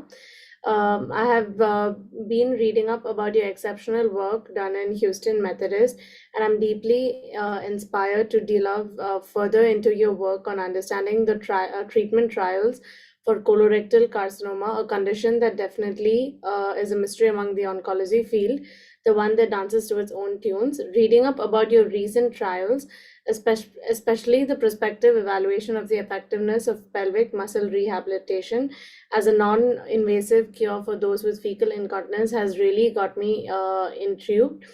I have personal experience with the same condition, as a family member has been going through this for many years, and I have myself seen her go through different trials and experiments for the same, but only with minimal relief. I would be honored to get a chance to work under your ongoing trial, under your guidance, and it would be a great learning opportunity for me. I would like to pursue a research trainee position for a 6 month period or longer, and I'm able to start on the August 1st of 2023 at the medical center. Kindly do consider my application, and you can contact me via the same email. Warm regards, Anisha Elizabeth Jimmy. That was pretty good, I would say. Very elaborate email. Yeah, it was a little long, but do you think like attaching a personal story to it, which is actually a true story, would it make it? Should I do it or should I not? I mean, in my opinion, I would say that highlighting your research interest owing to some past experience in research may be a better idea than using a personal story here. At least you can definitely talk about it during your interview with this physician. Yeah, so that's one bit. And secondly, there is a sweet spot about the length of email. So if it's super long, people may just skim through it rather than fully read it. So you want to personalize the email as much as you can or add details, but you also want to make sure that it's the person does not have to scroll, so that they may just skim through it and not fully read it. So that's that. But yeah, very well written email, I would say. Thank you. Thank you so much. Yeah. So should we move on? Okay.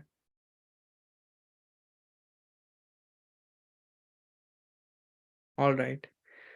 So now let's switch gears, and I would like to talk about communication here. And I have this brief video here. And although the context of the video is slightly different, the message here is highly relevant. So yeah, we can go ahead.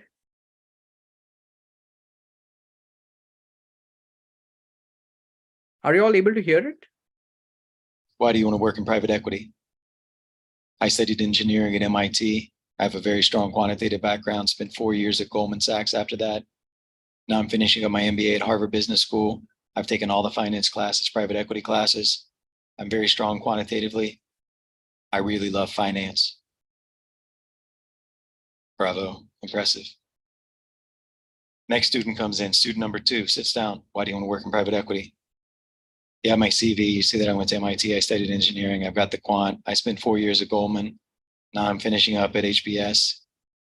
But the real reason I didn't appreciate it until yesterday, I called my dad last night, told him I was coming to this. Said, Dad, they're gonna ask me why I want to work in private equity. I need a good answer. First thing my dad asked me was, what's private equity? I explained to him. As soon as I did, he said, you tell him it's because of bicycles. What do you mean bicycles? So remember those broken down, abandoned bicycles in the neighborhood? You kept bringing them home, put it in the garage, sandpaper it, spray painted, take your toothbrush outside, get all the rust off the chain. What'd you brush your teeth with anyway? Squirt WD-40 on it, replace the inner tube, sell it to some kid in the neighborhood for $100. You always had way more money than your friends from selling those bicycles. So if I understand you correctly, son, you explain to them tomorrow that it's what you've been doing since you were 12 years old. You sell bicycles. They need to hire you. Partner goes home that evening, is having dinner with her husband. He says, how's recruiting going? Did you meet anyone interesting? She says, you will not believe this. I met this guy today. He said we should hire him because he's interested in finance. No, she's already forgot about him. He's gone. She's going to go home, tell the bicycle story to her husband that night. 10 years later, when the bicycle story guy is being promoted to partner in the firm, she's going to retell the bicycle story again now at his celebration. She's going to toast him, say, you'll never believe what this sucker told me, retell the bicycle story to the people in the room, and she'll be able to remember it 10 years later. $100 becomes $300 because of inflation, but more or less it's the same story. Now, why did she do that?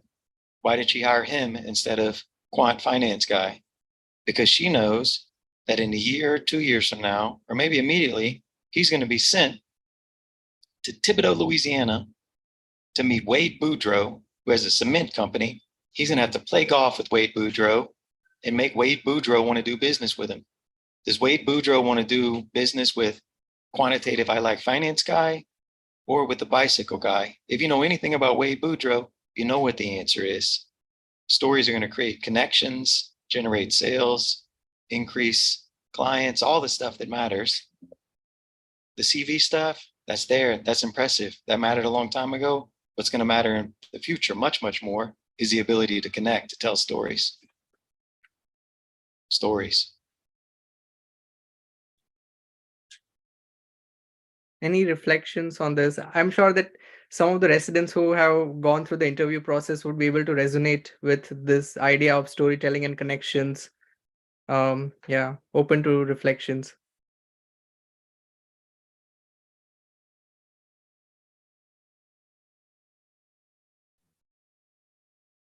I personally have met a lot of people. Why? Because we have the same connection, same stories, or something related to us. Whenever I used to go to conference, if I told that I'm interested in oncology, and if the other person is also interested, and we had some story, so we are more connected, even though we are living far apart. That doesn't matter. Interesting. I see a marathon story here in the chat. Pretty interesting, I would say.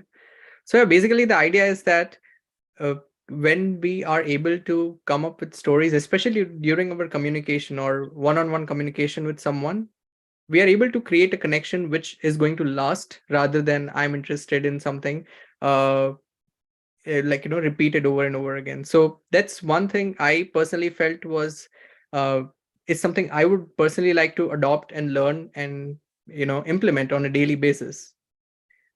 So going to the next slide.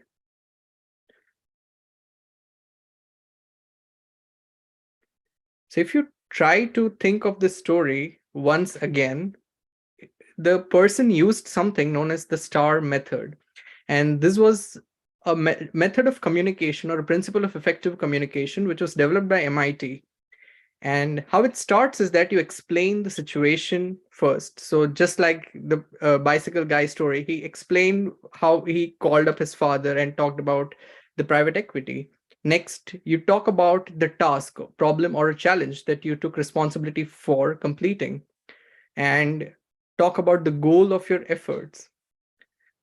The third step would be to describe the actions that you personally took. So if you once again switch back to the bicycle guy, you remember him telling about how he cleaned up those bicycles or repaired them and finally sold it. And lastly, you talk about the results or the outcomes and how it relates to who you are as a person or what it made you today. So in case of the bicycle guy story, how it made him the perfect person to be hired for a private equity firm. All of this applies just as much to business as it does to, say, when you are in a clinical rotation, how you communicate with your patients or how you're able to relate to them. We may be like a person may be really good at diagnosis and treatment, but having that component of a good communication with your patients can go a very long way and can ultimately make someone a successful physician in the long term.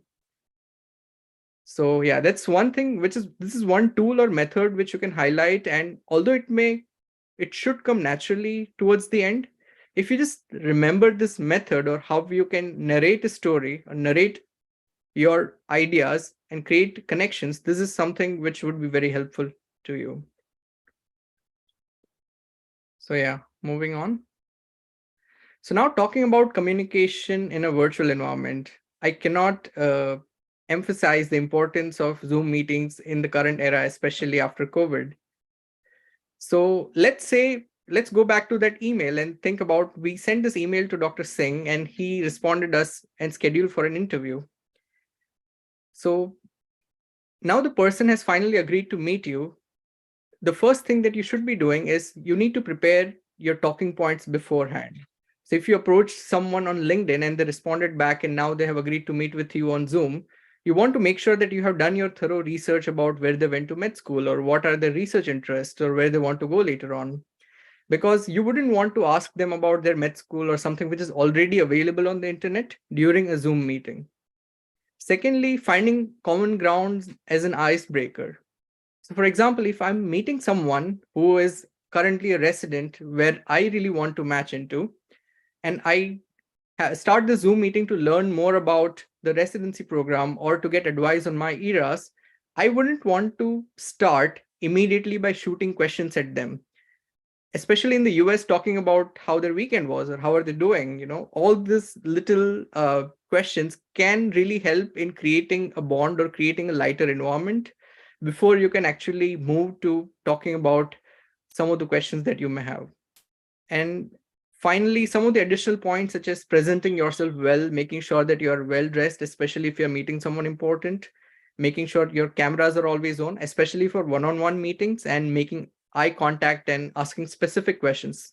These are some of the things which can truly help you when you're networking for your journey as a resident or even later on.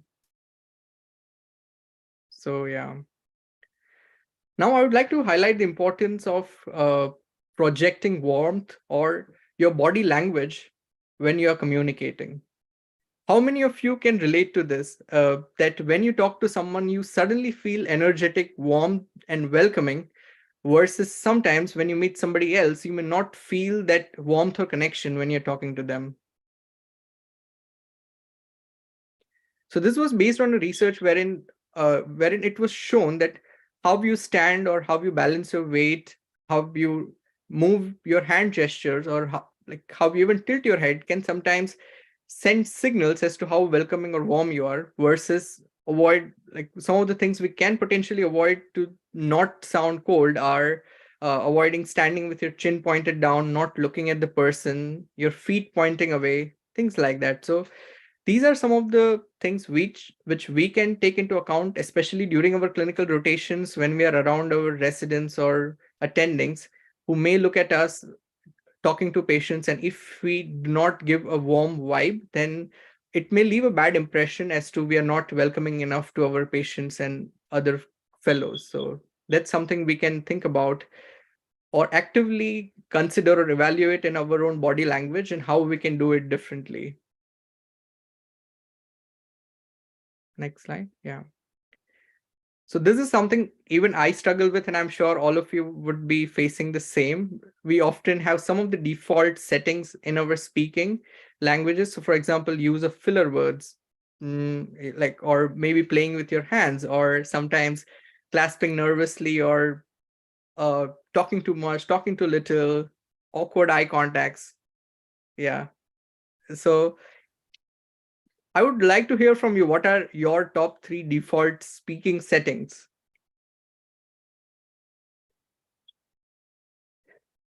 The idea here is that once you're able to identify or evaluate mistakes in your own speaking settings, you will be able to correct them. But before you address it, you may not be able to find ways to mitigate it.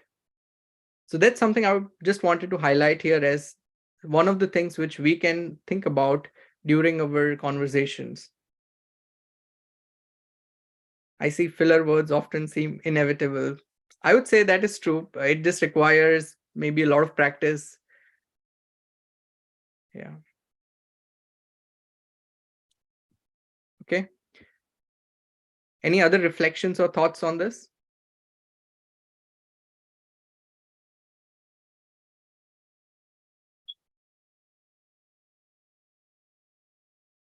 Cool. Moving on. Right. So now we are going to have a brief networking and communication role play. We will try to use some of the things that we saw in the slides so far, such as the STAR method or communicating effectively using your hand gestures, things like that. And I would like to give two situations here, and we will be broken down into different breakout rooms. So the first situation is that you are approaching an attending physician or initiating a conversation with a residency program director at a conference. So the task here is that how are you going to introduce yourself? And what we can do here is that we can have a pair of two, and one person can be the first one to start the role play and the other person would evaluate it, and then we will switch roles and do it vice versa. Or the other situation here can be that you're meeting the chief resident for the first time during a clinical rotation. So how would you introduce yourself to the chief resident? Does everyone sound confident doing this? Or So, Sneh, just to be clear that the instructions have been passed on correctly. So we have two situations. There will be two people in each breakout room, right? So I'm creating 13 breakout rooms. There are 26 of us. I think I'll keep 12 breakout rooms. There'll be two people in each breakout room. One person can take up situation one, where you're meeting a residency program director at a conference. And you will have how much time do they have to speak about themselves? we can do it we can have a 5-minute session in total, and each person gets 2.5 minutes approximately to talk about the situation or to introduce themselves. And then for the last 2 minutes, we can have a discussion with everyone or have a reflection session. All right. So the first person will introduce themselves like they are talking to a program director they met at a conference. They like their speech, all of that. Take 1 minute for that. Introduce yourself, what you do, what you like, all of that. And the second person can talk to the chief resident during a clinical rotation, just approaching them during their first clinical rotation. I hope everybody is clear. Could you share a thumbs up on the chat so that we know the message has been passed forward and we can move on to the breakout rooms?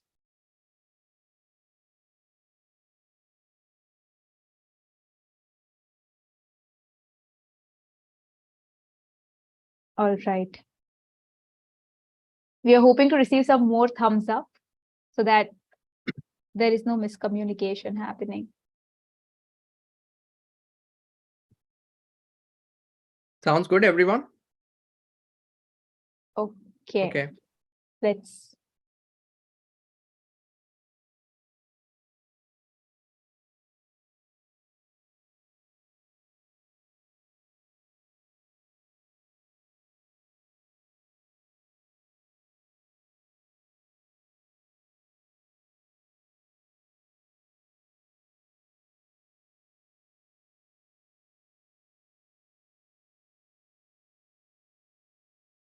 I'm assigning the breakout rooms to everybody.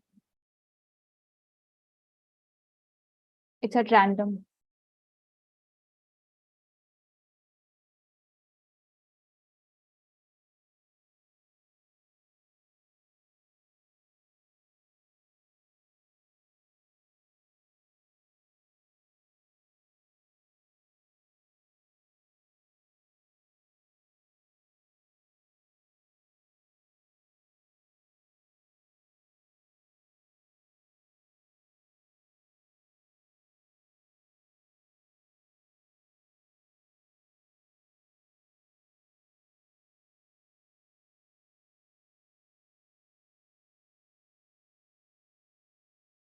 If everybody joins their breakout room, it will be easier for you to go.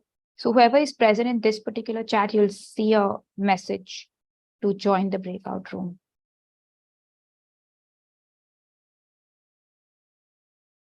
So Amia, if you can join the breakout room, and then we have Maliha, Jagrati, Yusra, Karanveer, Manu. Sneh is not. All right.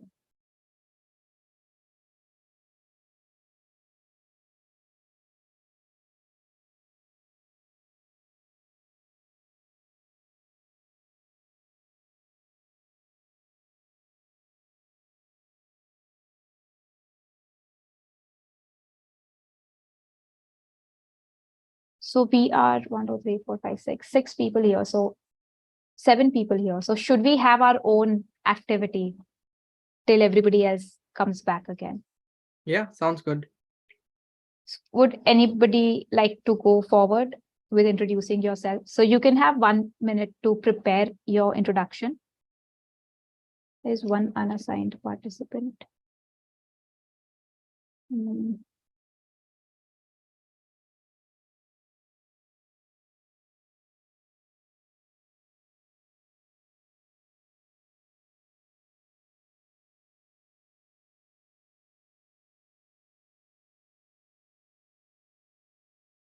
Let's see what's happening.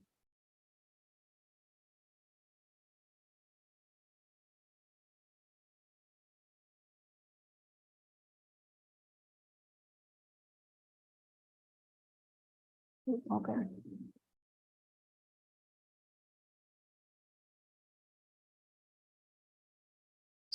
So I think we'll give them 2 minutes, and then once they are back, we'll start.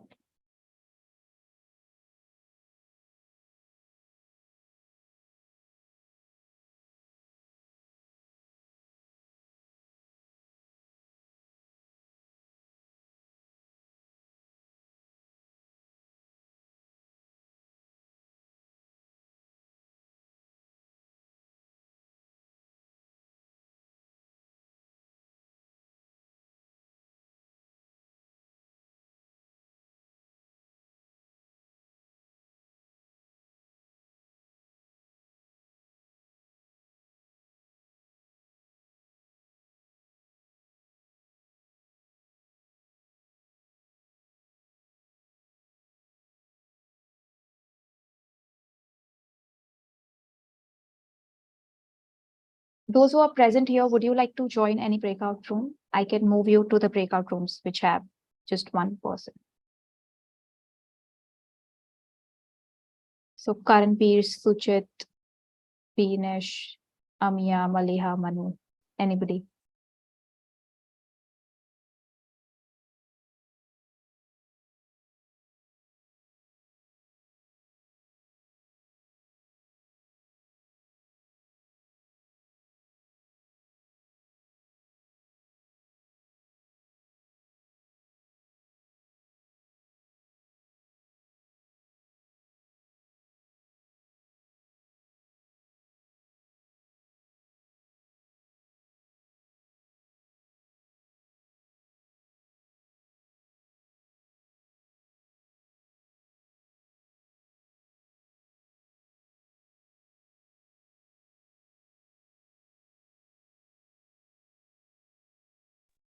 Oh, sorry, I'm on mute. Maliha, would you like to join Lalita in room 2?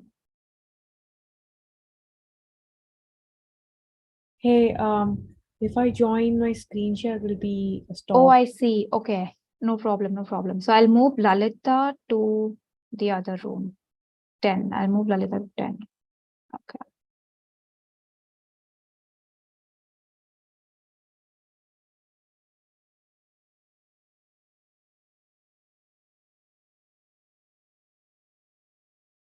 Dr. Beenish, would you like to join the breakout room?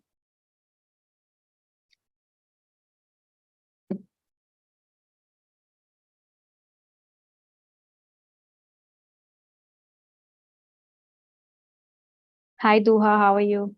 Thank you for joining us.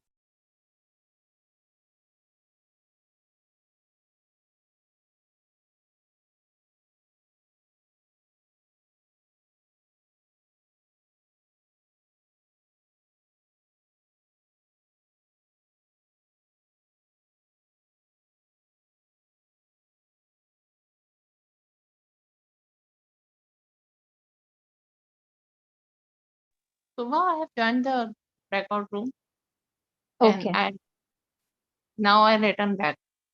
Okay, awesome. Thank you. All right. We'll give them another minute or two.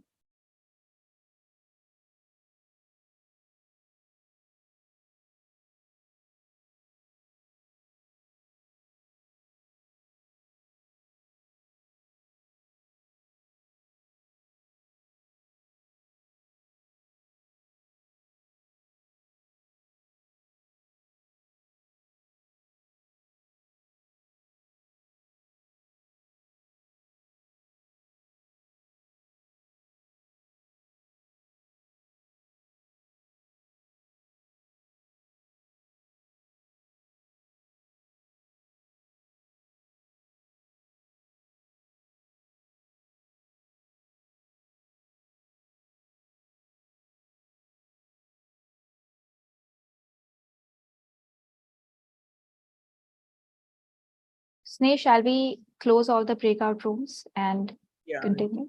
good idea. Okay. In the meantime, would anyone like to share their experience during the breakout room? Yeah.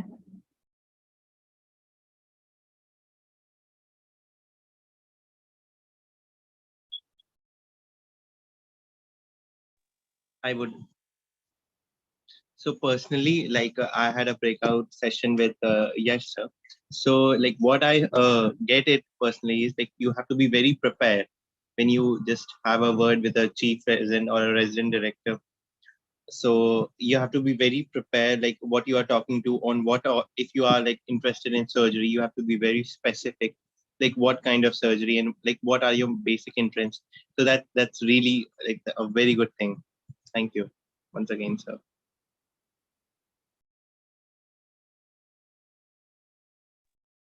Thank you, Manu.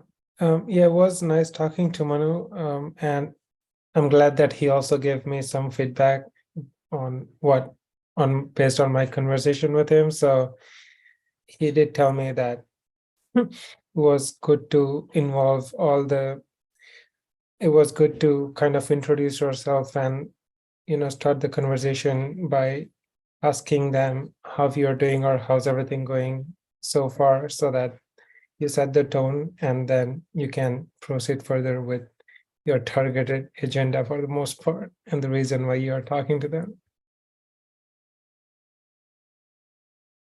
It's very interesting. Yeah.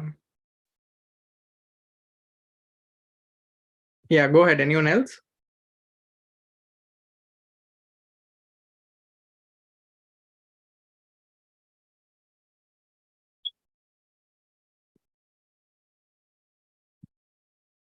If not, we can move forward. Yes, because we are short on time also. We have Okay. our panel discussion in 10 minutes. Yeah. So this is the last slide. I wanted to emphasize some of the additional tools which I have used, and I'm pretty sure a lot of you have used here. For example, if I need to write an email to somebody, the use of ChatGPT and how it can help me in writing effective emails. So the prompt that I gave it was, I need to write an email to a physician from Mayo Clinic, Department of GI, requesting for a research position. And you see the beautiful email that was generated by ChatGPT here. You can definitely tweak it based on to make it a little more personalized to the physician that you're writing it to. But using this tool, at least for your emails, can be very helpful in increasing your network and not like it will help you not spend a lot of time and energy in composing these emails. So that's it from my end. I would be happy to engage in any discussions or answer questions. And next slide. Yeah.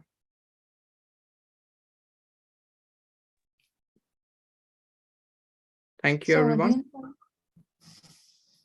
Yeah. thank you, sir. If there is any questions, you can unmute or you can put it in the chat box.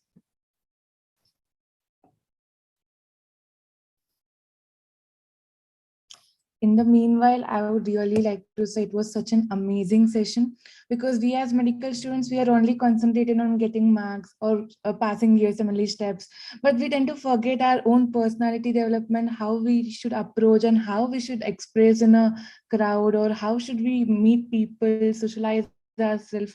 So on a whole, this was a very great session, because what I've seen with from my friends is everyone has a good CV, but they forget the main motive for that CV. For example, if it's a leadership position, we forget the main motive. We just want that in our CV. But this was such a great session which tells what's the importance and how to get through that. That was a really very beautiful session. And it was a great talk. We would also like to have a lot of sessions like this in future. So it will be very helpful to a lot of students. Thank you so much for this talk, sir. Thank you so much. I'm happy to be a part of it. And feel free to keep in touch. Make sure that you connect to someone here that you do not already know. And yeah, looking forward to the next session. Thank you so much once again, sir.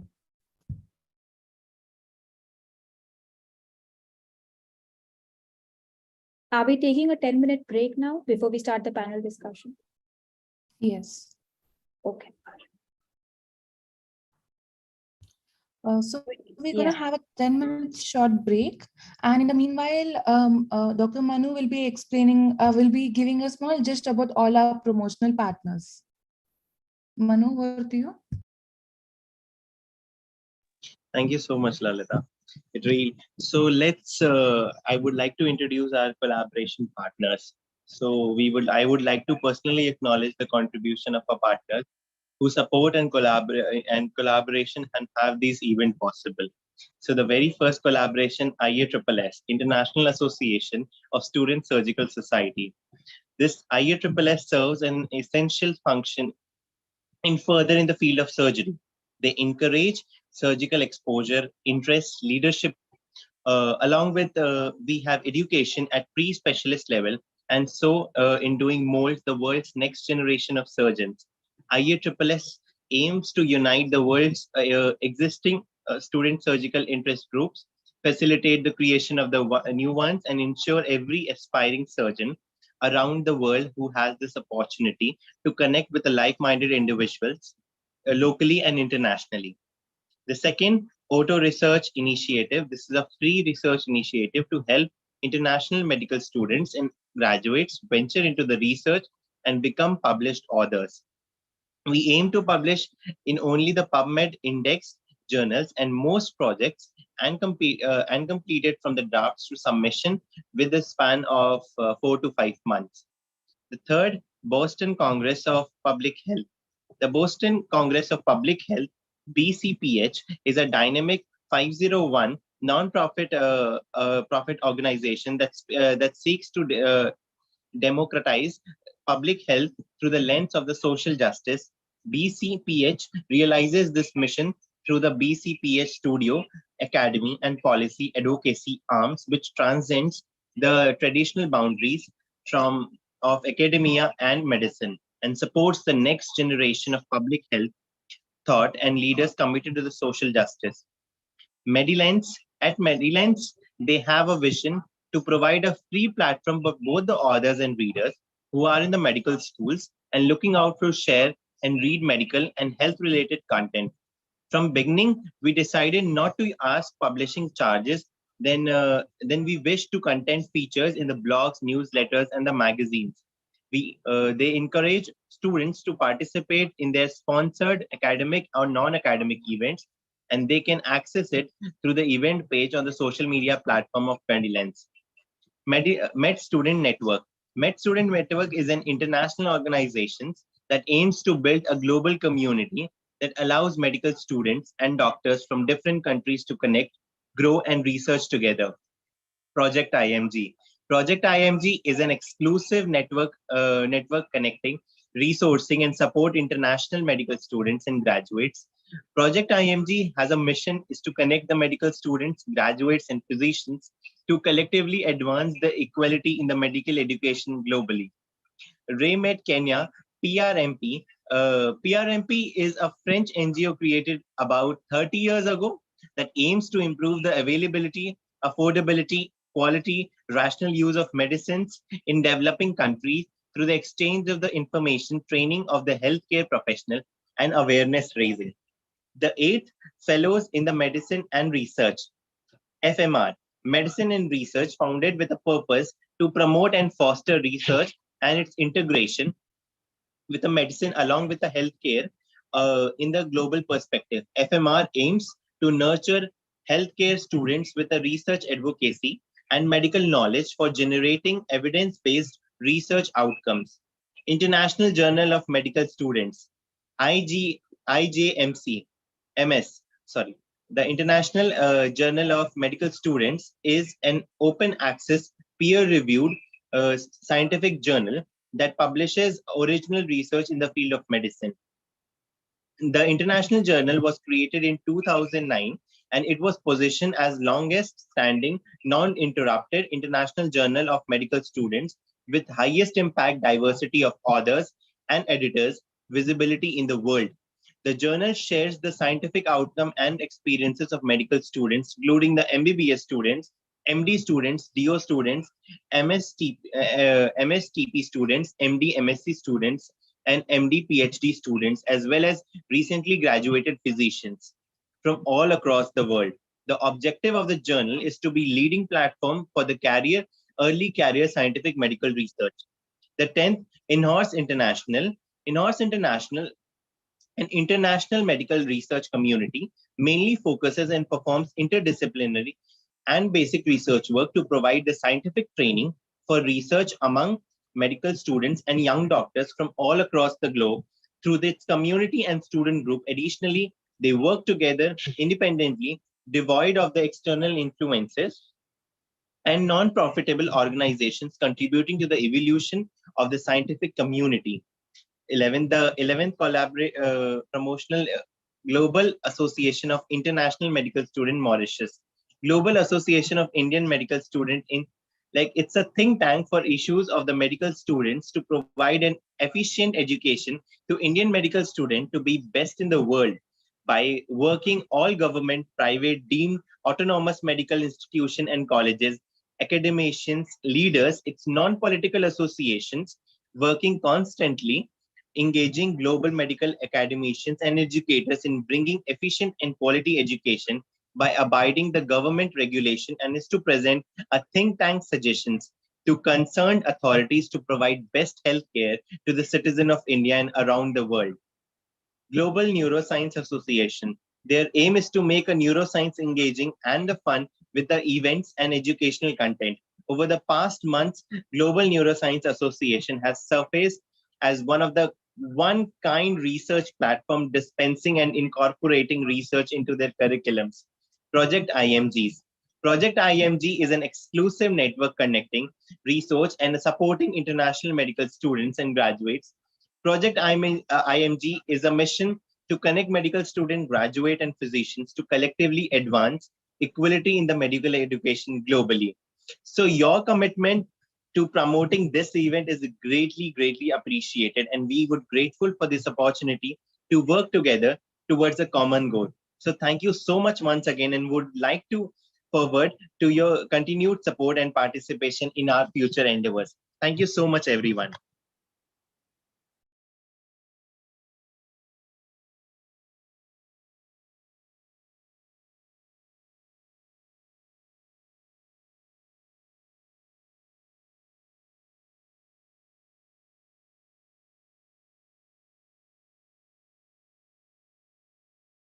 We'll continue with our 5-minute break and then we'll begin the panel discussion.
Hello, everyone. So I'm sure you're back from the short break. Let's begin with the second part of our session. So now in the first two parts, we learned that mindful eating is important, how to connect with people, how to attend conferences and everything. Right. And as a medical student or a doctor or a resident, we would have a lot to do. Like we have to manage everything and we have to see to that it should be done before the deadline, right? So we always tend to lose out the proper balance between the life because we have a lot to do and we tend to face a lot of burnout. So we have planned to have a very amazing panel discussion about time management and burnout by our esteemed panelists. So I would like to invite them. So I'd like to invite Dr. Yesh Shah. He is an international internal medicine resident physician at Wayne State University and a volunteer at Mayo Clinic. Our second panelist, Dr. Duha Shalha, is a junior medical doctor and a journalist, science communication and journalism consultant, and a research activist. Dr. Duha is a founder and CEO of the researchist community. I would also like to invite our third panelist, Dr. Avantika Chaitanya. She is an incoming pediatrician PGY1 at Ishan School of Medicine. She co-founded the Auto Research Initiative and is the founder of the Safe Space Helpline for Children. We also have Dr. Raj N. Shah. He's an incoming PGY1 at Kansas University, Wichita, and in a research trainee at Mayo Clinic. He has been involving in a lot of leadership of the wishing factory of that root of society in India. And over to you, Dr. Purva. Yes, so we have one surprise guest with us. I just saw Dr. Tapan is also here. So he applied this year and got into a surgical category position on his first attempt. And we are very happy to have you with us, Dr. Tapan. So I would invite you to join in as one of the panelists as well. Hi everyone, happy to answer any questions. And the earlier sessions were amazing. And I listened to your PRMP sort of session yesterday, and it compelled me to join today's session. So great work, guys. Awesome work. I'm glad. Thank you. Thank you so much.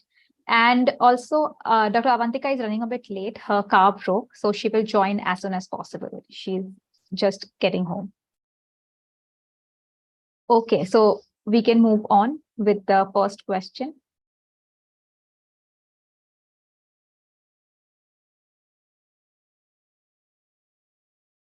Manu, could you read the question and we can start? Yes. So sorry, my network had a glitch. So yes, the very first question, I have made a lot of commitments and been working on various extracurricular activities while preparing for the test. How can I maintain the balance between the two? So I would like all the panelists to have a word on that.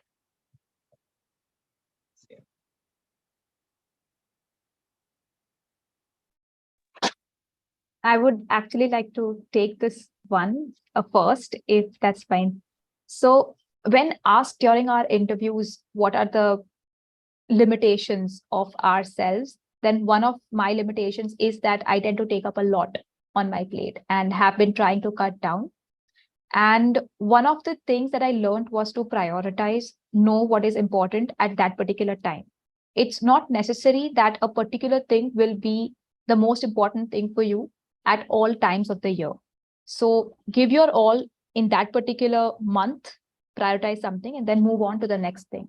So that is what I have learned. That's my 2 cents for the question. Thank you so much, Dr. Purva. I would like to, if somebody wants to add a word on it. Yep, I can say. Can you hear me? Yeah. Yep. So yeah, I mean, this question is obviously asked a lot, and this actually shows like one of the qualities of residents, that when you have a lot of things on your plate, how do you multitask and how do you manage equally prioritizing things where one thing is equally important as the other thing? The usual what I usually do is I make just, a 2x2 table as we do in biostats as urgency and importance. And, whatever goes in the first column of urgency and importance gets the priority always. And that should always be something related to your application if you are a match applicant. And if not, then you can prioritize according to that table if it is urgent but not important, and not important, not urgent. This strategy has helped me a lot since last couple of years to keep things tidy. So thank you so much. I saw Dr. Yash was saying, yeah, Dr. Duman, go on, whatever. Maybe I you say. wanted to add one thing. I totally support what especially Borva has said about priorities and to choose which is your priority at the right moment. But also one of the techniques that really helped me when I have a lot of things to do in a short time and I have my exams, I have also other commitments, is just having a to-do list in each and every day where you just break down all the big steps into smaller ones, so you will keep feeling yourself achieving, and at the same time you will not be lost, and you have many things that you should do and have done by the deadline, and at the same time you are just doing the things. So at first you will face failing at balancing things, especially when it's your first time and you feel the responsibility of for your exam, for the commitments, for the extra curriculum activities, especially if you are the leader and so on. But after a while, you will learn how you choose your priority, and also making a to-do list, having an agenda, setting smaller steps for a bigger for the big ones. It will support you through the way and make things easier to you. I just completely agree what Dr. Dua said. Like, it's okay to fail at first. So we'll be learning from that. So yes, thank you so much. Yes, Dr. Yes, you were saying something. Dr. Yes, can you please turn on your mic? I'm sorry. I would actually like to ask all the participants, like, how many of you are looking for observerships right now while you're preparing for your steps?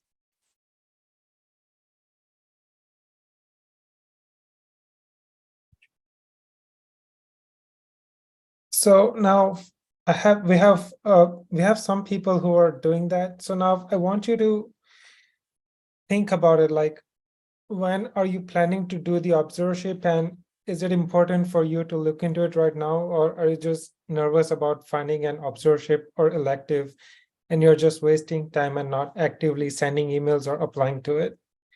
So, the point is that if that's something that you're planning after taking step one, let's say 7 months, 8 months after from now, then is it really important for you to look for observerships right now?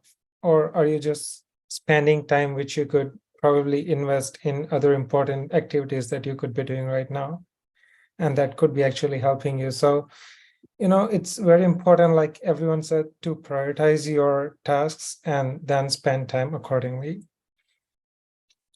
Thank you so much, Doctor. So let's moving on to the second question.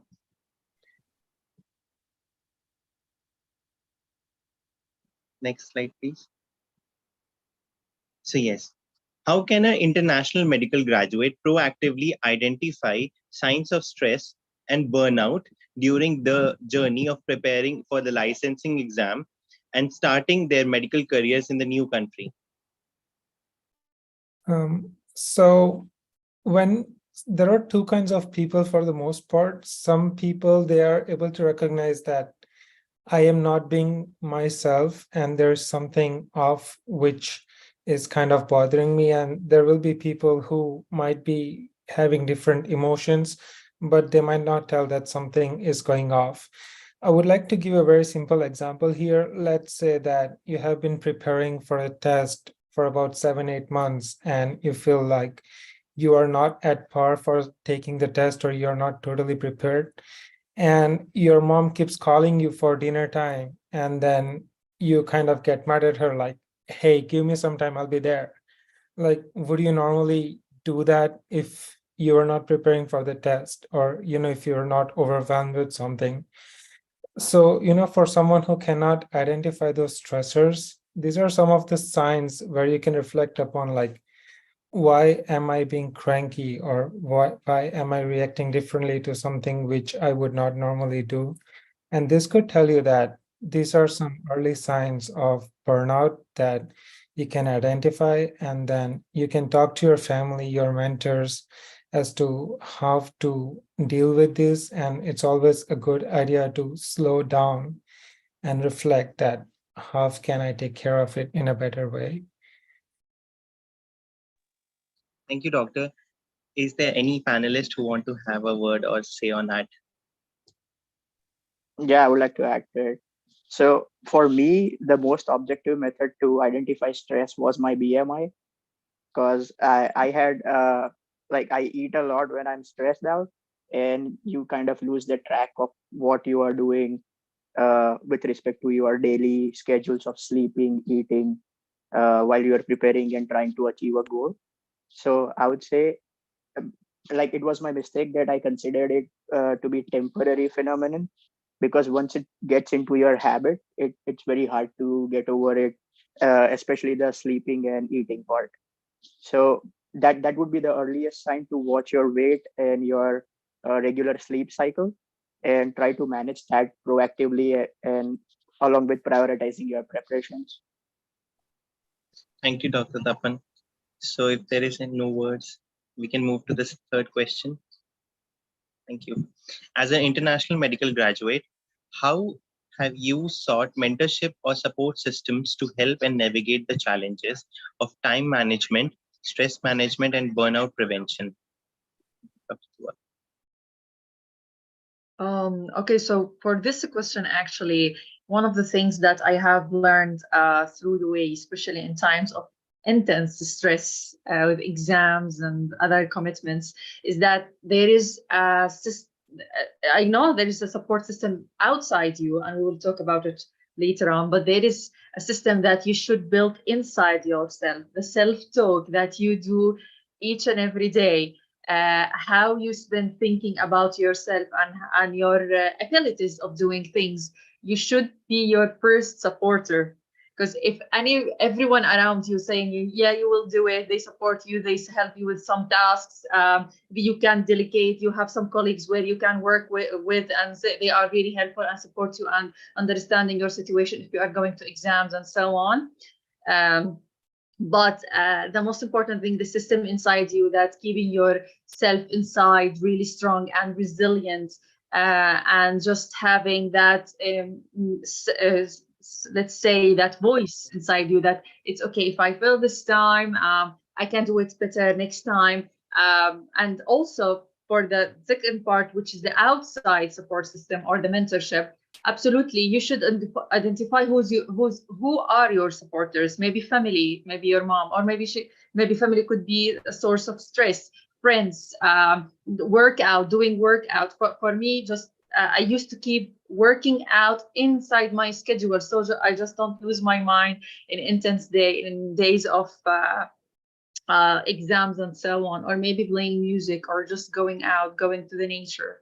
So you choose what is your support system, where you do enjoy and you really feel yourself that you are just cutting each and every wire, just causing you stress. So identify your stressors and identify also what does support you, and from there you just can support yourself to go through and be resilient to go through such periods.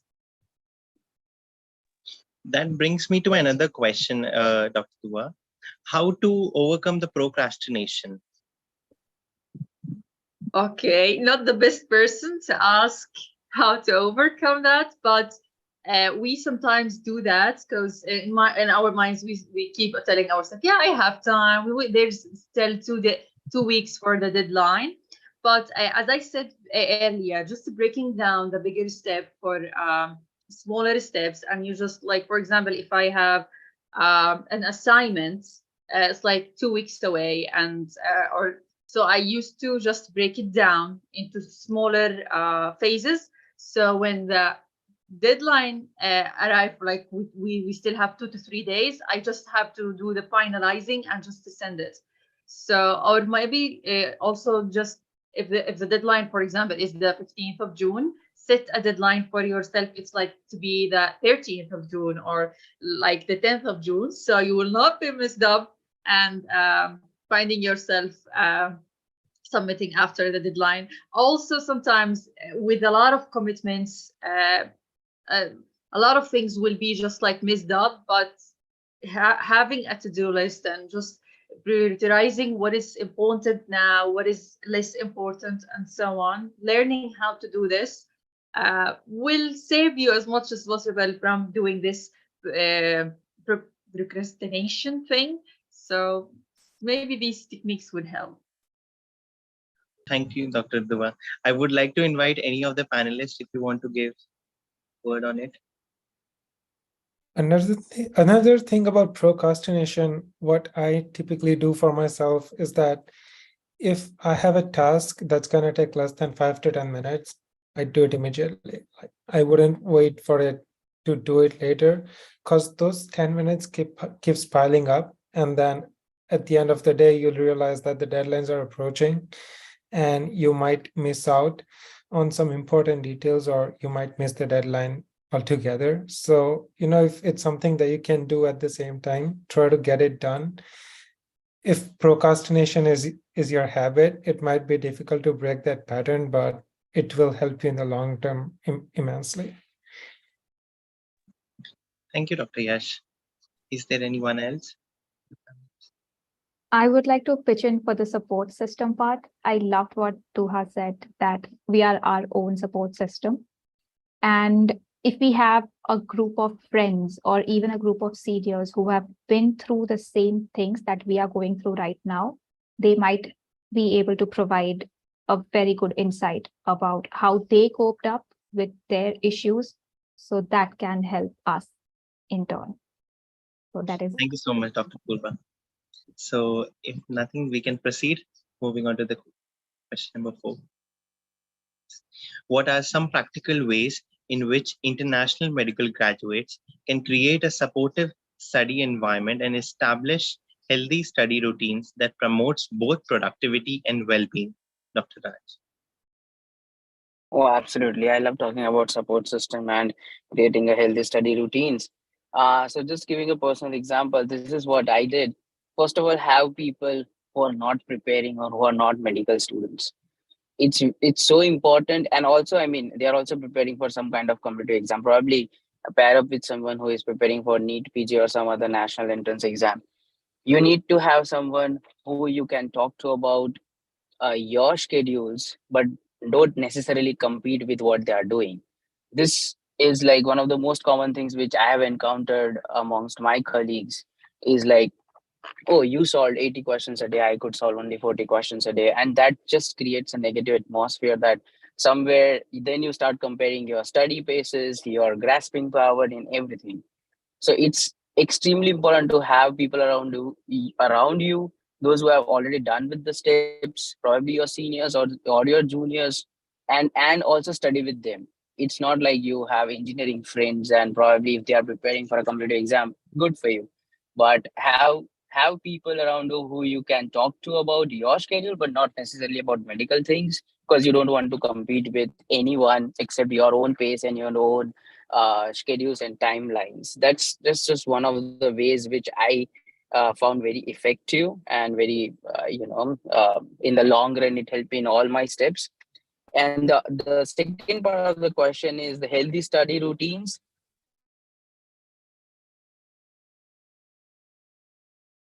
I say only because you have to replicate the day of your exam almost every day, because it's one of the most lengthiest exams I'll say.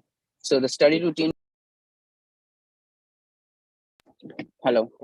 Yeah. So study routine for me is actually simulating the day of the exam and then remain in that pattern. I in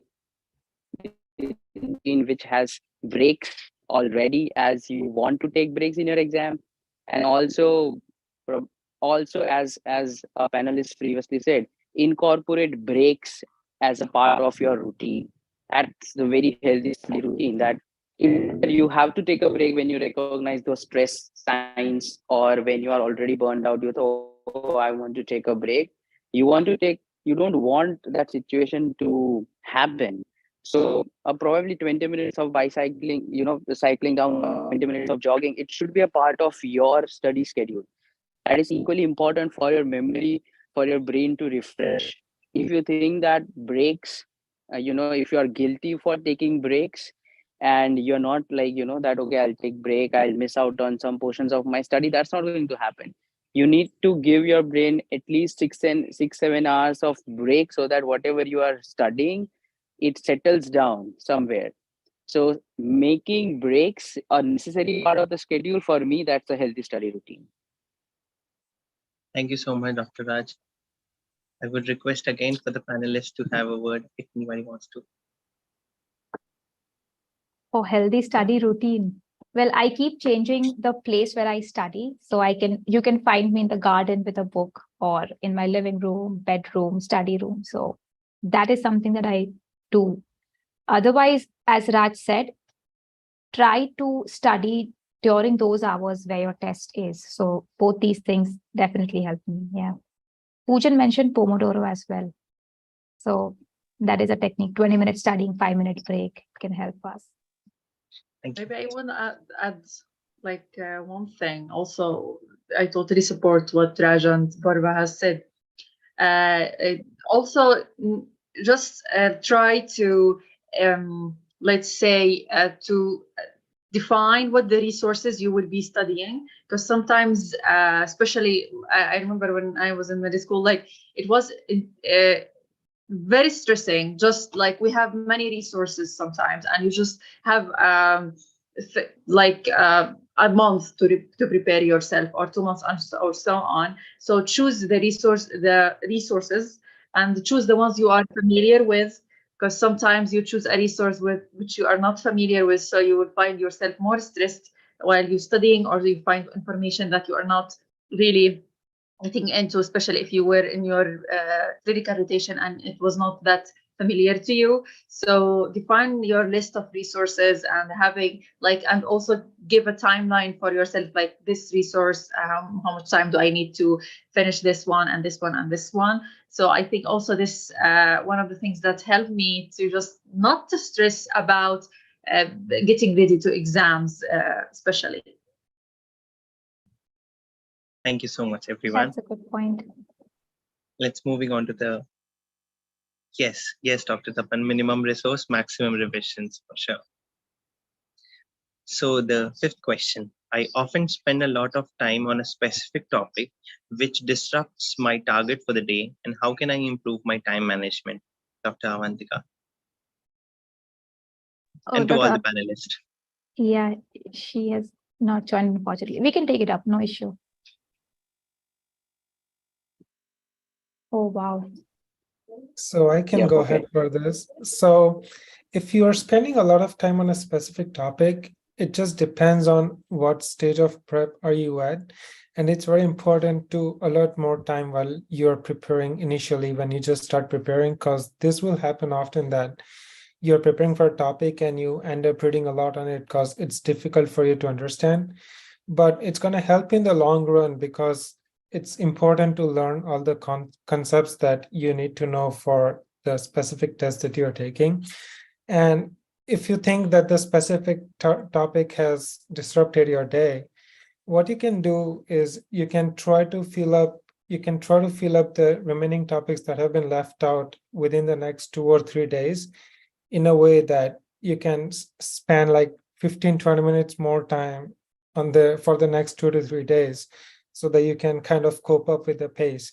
But what I would not recommend doing is don't keep dealing those topics. Try to do it in small intervals so that you don't get burned out.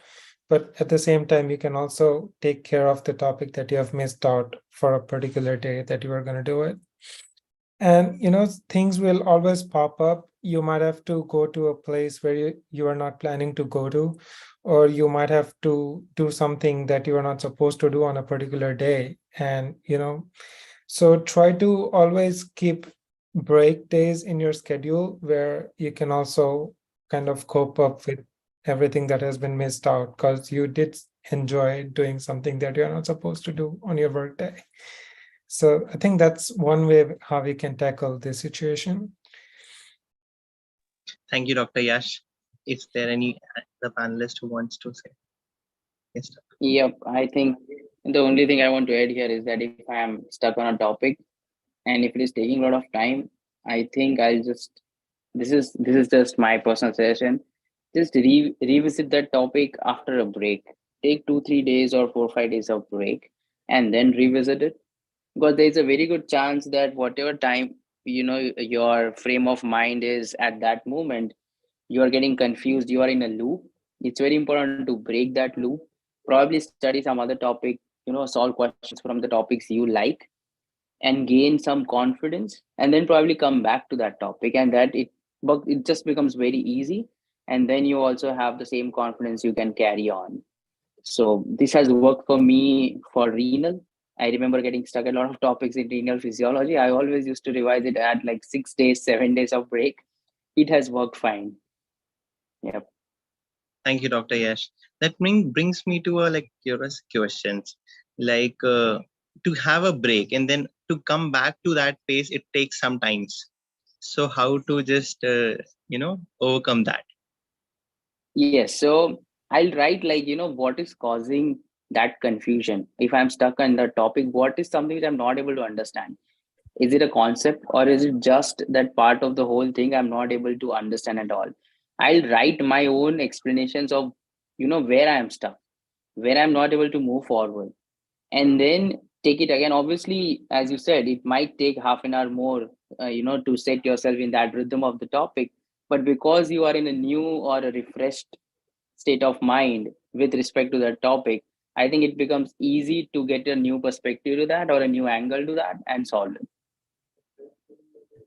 Yeah, really, I'll do follow this. Thank you so much, everyone. Moving on to the next question.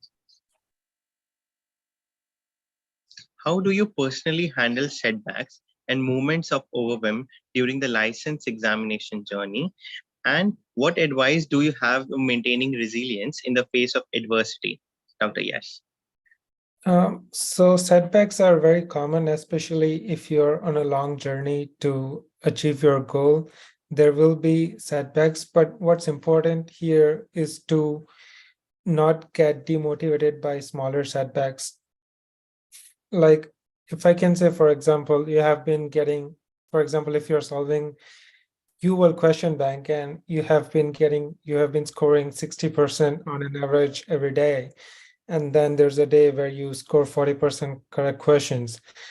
Try not to get demotivated by the fact that you kind of went downhill. Take it as an opportunity that this could happen on your exam day too, and you could have unexpected results. But what's important is to try to focus more on what went wrong. You might be having a bad day sometimes, and that could itself be the only factor that caused that drop or the setback. But if you try to look at the bigger picture, like find your whys, like why are you on this journey? Like, what's the big picture? You want to become a doctor somewhere and you want to serve people, you want to take care of them. Like, that itself should motivate you to kind of get back into the grind and focus on your weak areas. Also, when you are working on something, try to find your weak areas so that you can repeatedly work on those and improve those areas as you move forward in your journey. So that's how we can be resilient. And as a lot of panelists already said, that having a support system outside of medicine is very important, who will motivate you in all stages of your journey so that you can move forward in the right direction, and try to cut out the negative influences in your life that would kind of pull you back while you're on your way moving forward. So I think these are my 2 cents on this. Thank you, Dr. Yash. Is there a panelist who want to say a word on it? Hi, may I interrupt for a moment? Yes. I'm Poojan. Hello, everyone. I would like to ask Dr. Dapan to answer this question too. I think we all know that dreaming of a surgical residency, preparing through it is definitely not a piece of cake. And Dr. Tapan here happens to have gone through that. So what I would like for him to tell us is about his personal experiences. Were there some moments when he thought that he should rather consider something else along the journey or to strive forward? And what was that motivated him? Looking back, what helped? Would he have dealt with it differently, or did he do just fine? So, Dr. Yeah, Tapan, thanks over to Pooja you. for the question. Yeah, it's definitely like the setbacks are definitely very harmful. You tend to sway from your original goals, and everyone tends to be more emotional with setbacks, and it's very hard to like overcome that. But what keeps you going is the personal motivation, support system, whatever your friends say, and always like fighting till the last second. So it's important to not stop your efforts. It's important to keep going despite of all the emotional troubles that you are having, and it's important to realize your capacities in a realistic manner. It's okay to sway into like a different specialty or consider like other options. But if you are motivated enough and if you keep going, then there are good amount of chances that you may end up in a spot that you actually wanted. So the important thing is to keep going, and it's also important to keep realize your capacities and realities of life. Thank you, everyone. So moving on to the next question. I I truly think admire. Yes, I truly admire your resilience towards this. Thank you, Dr. Tapan, for answering the question. Thank you. I think somebody else was also trying to answer. Would like to catch up if we did not miss.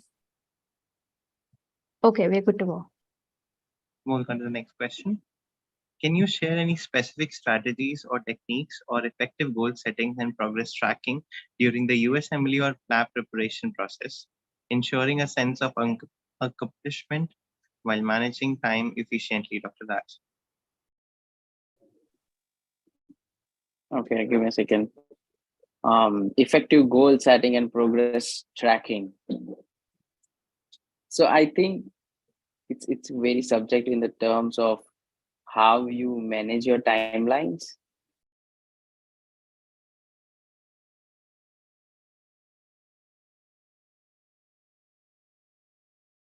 Dr. Raj, you are mute. Yeah. Hello. Hello. Yeah, we can hear you now. Yeah. Yes. Okay. So one of the most common, like what I use, I can tell my strategies and techniques was actually sticking to your timeline in both USMLE or lab preparations. And the most common strategy is actually, for me, it has been, I kind of try to plan things and also think of what can go wrong in terms of, I don't want to go there for sure. For example, in my journey, I knew that if this is my timeline strategies and if I stick to that, then what are good outcomes it can be in my favor. If you know that by delaying something, obviously unexpected things or emergency settings are excluded from that, but just because of your procrastination, just because of something else, you are not confident for taking the exam, or you're taking more time to prepare it, keep into consideration that these are competitive exams and have a reality check always, that if I'm not efficient right now, what all things can go wrong in the long run. For me, that has been like one of the key factors to keep me, yeah, in a sort of a eustress situation. I know, like, a eustress for me always helps, that okay, if I don't follow this timeline, how many plans will you go on making? You can have plan A, plan B, that's it. We do not have luxury in these competitive exams to keep on revising our timelines and schedules as per our situations. You have to obviously be tactful about certain things, but these exams, like the application cycle opens once every year. So for USMLE, if it is not this September, then it's the whole year, and you have to justify everything on your timeline. Things eventually work out, but that does not mean that I want them to work out that way. If I have the if I know that what all challenges it's going to add, then I think I will stick to that timeline as far as I can go. It's not about stretching yourself, but sometimes the eustress, underlying eustress, is very important in keeping you on the time, on your track. Thank you so much, Dr. Raj. Is there any other panelist who want to speak? So one thing I usually do is, well, I'm a person who likes lists and checklists and micromanagement of all the goals. So I write down the main goals that I have for, say, this year. As Raj said, we have a cycle that we have to follow, and then divide it into three month goals, and then further break that down. So Tuha earlier mentioned that we have to break down our tasks into smaller tasks and then perform each one and then just get done with that. So that is one thing, how I can track my progress in a better way. I need it to be documented. So that helps me. Thank you, Dr. Poo. Thank you, everyone. Moving on to the next question. How can technology be leveraged to support the health and well-being of the healthcare professional? Dr. Dua. Actually, I see technology could really affect our health and well-being in a negative way and could help us in a positive way. Sometimes I feel just, especially if you are dealing with exams, with money work, and just the phone is just you having a lot of notifications from all social media accounts. So I think it will have a negative impact on you. So try as much as possible, especially in times of intense work and intense work, preparing for exams, just to stay away from technology as much as possible, and to try to turn off all notifications and to minimize. For me, this is the way that I have dealt with, and I really succeeded when I really minimize as much as possible going through social media and using technology, because technology sometimes, and especially social media, waste our times if you didn't deal with it in a wise way, and actually you don't but you will not be that aware of that your time is being wasted after after you waste it already, and it's like, oh my god, I've been 3 to 4 hours on social media just going around and seeing what others people do. So be aware of that. But absolutely, there's a good way to use technology to support you, like for example setting alerts, having just like the apps which tracks your workout, tracks your timing management, giving you some motivation quotes. I really depend on these ones that I sit like I have one of the apps on my iPhone. It's called Motivation, where they send me like each and every hour one sentence which motivates me or keep me on track. So you choose how technology will affect you and affect your well-being. And for me, most of the time, it's just going in the negative way. So try to minimize it. And one of the books, actually, I'm one of the authors in their book, in his books, helped me so much to deal with social media, is Callan Newport. One of his books is so good that that they can't not ignore you. And he has other books also in time management and deep working in this social media world and distracted world, and just keep you distracted. So just try to go to his books and his interviews and hear more about deep work and how we can go through intense work and just to forget all about these distract things all over us. Thank you so much, Dr. Dua. And as Dr. Poojan mentioned, like focus more in the technology really plays a huge help for medical students like us. That's great. Oh, yes, absolutely. And yes. And yeah, just one of the things adding is I like, we use a laptop and a smartphone or a tablet or something. It's simple. Like you use your phone on a very restricted time mode. Like for example, only in the evening for 2 hours just for Instagram scrolling or for Facebook or for Twitter for social networking. But the rest of the technology is so good that for the rest of the day, you can use apps like Notion, and there are so many organizers which can help you on your track. At the same time, if you are using a Android or even an Apple device, you can take amazing notes. You can, step to CK notes. A lot of my colleagues made the whole CK notes on technology. So, and just one of that part, but in terms of well-being also, the smart devices, they actually track the amount you sleep, your steps and everything. It's scary for one part, but for now we are focusing on just my well-being. Then creating a restricted timeline that Instagram is only 10 to 10:30 at night, that's it. And you can put those hard locks in the phone where you have to enter your long and tiring password every time you want to go through an Instagram app.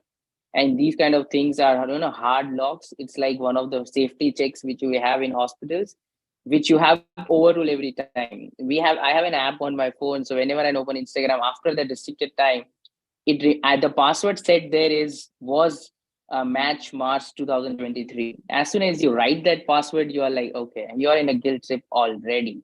So that's just one of my ways of putting those hard locks so that I, come back to my normal schedules. So probably you can use such passwords to, make sure that technology is not working against your favor. Thank you, Dr. Raj. Also, Tell I me about remember, yeah, so Raj and I were talking about this application which tracks your productivity and your ability to work every day. So once you have some data put into that particular app, you can schedule your meetings on certain days where you have your maximum productivity. You can have your deep work during a certain part of the day. So understanding how your body works, that the app can analyze with the data. So that is something interesting I found. Yeah, Thank you, Dr. Notion actually does that. And that's just one of the ways you feed your brain, how your brain works to Notion, and it will tell you that if it's a hard topic, probably do it on Friday night, probably or Friday morning, depending on how good you are at that moment. It's just one of the ways which Notion works. It's like your artificial brain. And on some days where you need a lot of motivation, on Wednesdays, probably I'll just revise my notes more than solving questions. So yeah.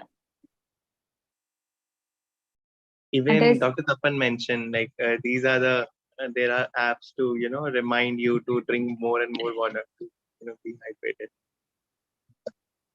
Thank you so much. There are hard checks on laptops. There are hard checks on laptops in IT industry that will go blank for 5 minutes after every hour of work. So to encourage their employers to stand up for 5 minutes and then sit down. And this is today's reality. You can put those apps and locks in your laptop. That okay, 2 hours of schedule, I need 5 minutes of break. The screen will go blank for 5 minutes, no matter what you do, unless you shut it down otherwise. That's the best method to decrease the screen time, I guess. Sorry? So thank you. Let's moving on to the next question. What are some of the major challenges and barriers faced by the healthcare workers in maintaining their own health while caring for others? That's one of the most important questions, I must say. Healthcare workers, according to me, are the most ignorant about their health, because they know that to what extent their body can function. They keep on taking it for granted. So one of the That's other the biggest important challenge. barriers are the working hours as well, because sometimes even as medical students who are preparing for any test or as residents, we tend to focus more on our career goals. So we end up focusing more in a way that we spend like 10 to 12 hours working or studying, and then we have minimal time left for other activities. So one thing that I personally do is before I leave the hospital, I try to hit the gym, because that's my way of channeling my feelings towards something more productive after the work. And it's very important, just like we have hard sets on laptops for your screens going blank, you should have hard sets for yourself where when it hits 6 p.m., like you go out, take a 30-minute or 1 hour walk, try to involve yourself in activities that you like not just physical health, but mental health is also very important. And I can tell you from my personal experience that the productivity is gonna bump up significantly if you try to focus at least some part of your day for your mental and physical health. So I think it's very important, in spite of being a lot on our plate as a healthcare worker. I absolutely agree with you, Dr. Yash. I remember I haven't been on the USMLE journey, but when I was preparing for my competitive exam, I often used to pick 1 hour time, and in that time, what I would do is I'd go for a walk in the park, and while I was doing that, I would call up a friend, talk for 5 minutes, talk something unrelated to studying, talk what's going on in their life. So that kind of thing really helps rejuvenate yourself and know that there's also life outside of that preparation. Absolutely. Totally agree with you. Thanks for sharing, Pujan. Thank you, Dr. Yash. Is there anyone else who wants to say?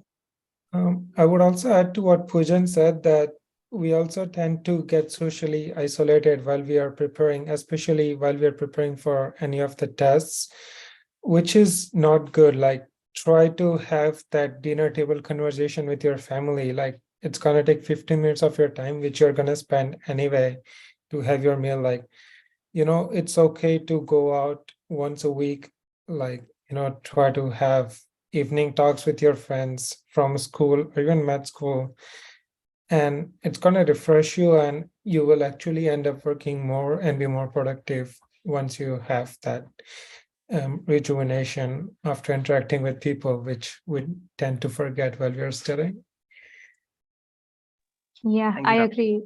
Also, as there are two phases in doctors' lives, medical student phase and then the actual clinician phase. So in medical student life, we have a completely sedentary lifestyle. Yep. So what I try to do is every 15 minutes, I try to get up, just stretch, and then come back to work. And as Dr. Yash said, that we have a night shift and then morning shift. So shifts keep on changing. And that actually has a very big effect on the physiology and the hormonal secretion. And especially people who are on drugs which depend on diurnal variation, if they are on early morning drugs or late night drugs, senior doctors, anybody. So night shifts affect that particular physiology, pathophysiology greatly, is what I believe. Thank you, Doctor. I so agree to that. One of the interviews, just adding to that, I asked like the residents that what food is available at the cafeteria. I was actually wanted to ask like, do they have vegetarian options? And they said that all we have is fast food. So I think there are a lot of challenges in the system as well, which encourages you to pick up anything and go, especially with the ice, the lattes and the macchiatos, which are filled with sugar, and then as Dr. Tapan was saying, your BMI keeps on increasing. The biggest challenge is, to actually, you are tired, but then it's like one of the jokes, right? I told my patients not to eat salty food, but we both saw each other at McDonald's that evening. It's that challenge. It's the personal cravings aside, but do I follow what I tell my patients? Do I actually care the same as I do for my patients? Even if you do 50% of what you care for your patients, I think will be good. Truly said. Yeah. So ironic, but true. Yes, that's great. Let's moving on to the next question. I think there were 9 questions. Yeah. Okay. Are we short on time, or do we have a couple minutes? We are actually right on time. We have the last 5 minutes. Absolutely. So can I go for a question then? Is that okay? For sure. Yeah. What I have commonly observed is that a lot of my peers, a lot of my juniors and seniors who are preparing for the competitive exams, they tend to worry a lot about the time, the year of graduation. So like now that you have been through this journey, and what are your thoughts on the year of graduation? As considering in regards to the chances of matching. I think we have some connection. But yeah, just adding, I think the answering to that question, being in this math cycle, I had people from 2019, 20, 21, and all these batches because of COVID-19. The only thing that matters, I think, the hard filters are year of graduation. They say 2 years, 5 years, but then at the end of the day, you should be clinically active. That's it. That's the basic line. If you're clinically active after your graduation for a couple of years while you're preparing, it's fine. It's not going to matter a lot unless your year of graduation is more than 5 years or 10 years. Then you have to kind of justify that what were you doing these 10 years. But I think if you are in a clinical setting, if you continue to work with patients, year of graduation has very little role to play, because then you also are showing that you have built up that clinical experience, even though your year of graduation might be 3 years ago. So in this math cycle, I specifically saw people interviewing with me, especially from other countries, where they had a year of graduation 2016, 17, but they were clinically active since a very long time, and they always had an upper hand while they talk about their interview experience.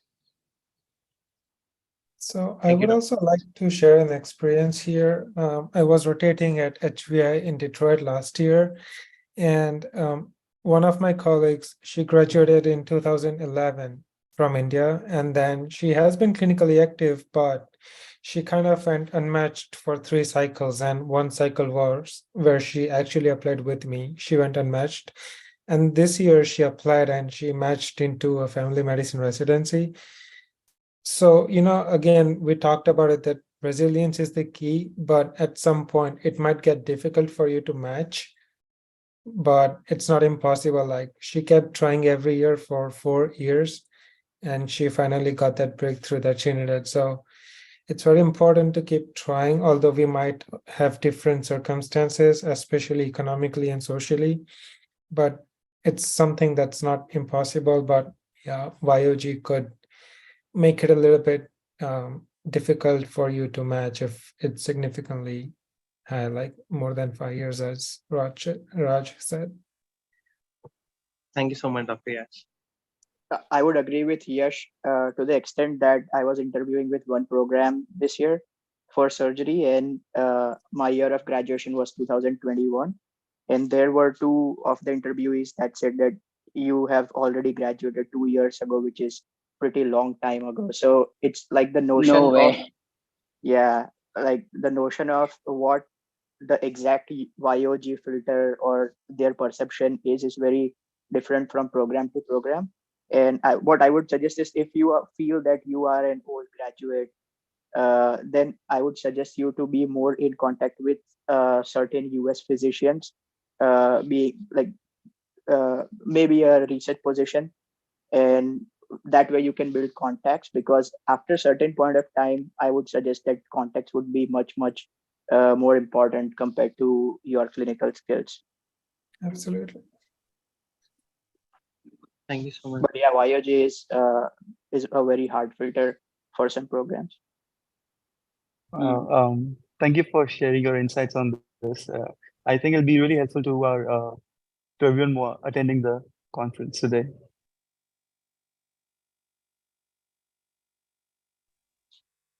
So if there is no question, like moving on to the next part, I would turn the mic to Lalita. That was a very great session. It was very beautifully explained by each of our panelists. And I would like to express our deepest appreciation for all the panelists who took their time from their busy schedule and attended this. Your expertise, knowledge, and passion towards this field, everything was seen in your words today. Your thoughts, your insights, like your practical strategies that have lasted a very good impact on us for sure. And we are very honored to have you here and having your very valuable perspectives. Thank you so much, everyone. Now I would hand over to Dr. Rohit to give a small gist about what is going to happen tomorrow. Dr. Rohit, over to you. Oh, yes, thank you so much, Lalita. And I would also like to thank everybody present here. Thank you for making it such an interactive session like we expected it to be. And especially for such a short notice, everybody had to show up. Thank you. And since it's a 2-day conference, so day one is almost over. We'll let you go in a bit. Before that, I'll like to tell you about day two, what to expect on day two. It's almost similar timings, but a little bit different. We have PRMP paper presentation competition tomorrow. In that, we'll have selected 10 abstract about that. And there will be judges and scores will be awarded. And after that, there will be such a amazing round of PRMP yearly awards where we'll be awarding best mentee, best mentor, best PRMP papers, and best group. So it'll be very interesting to see that. So hopefully we'll see you there as well. Thank you. Over to you. Thank you, Dr. Rohit. Now, I would like to conclude this session. So on behalf of ISCI, International Society of Chronic Illnesses, I would like to extend my heartfelt gratitude to each and everyone for joining this amazing conference on fostering aspirations and fostering productivity. It has been incredibly insightful and enriching session, and we are truly very grateful for your valuable contributions. Furthermore, I would like to express our sincere thanks to all the attendees who took their time from their busy schedule to be here.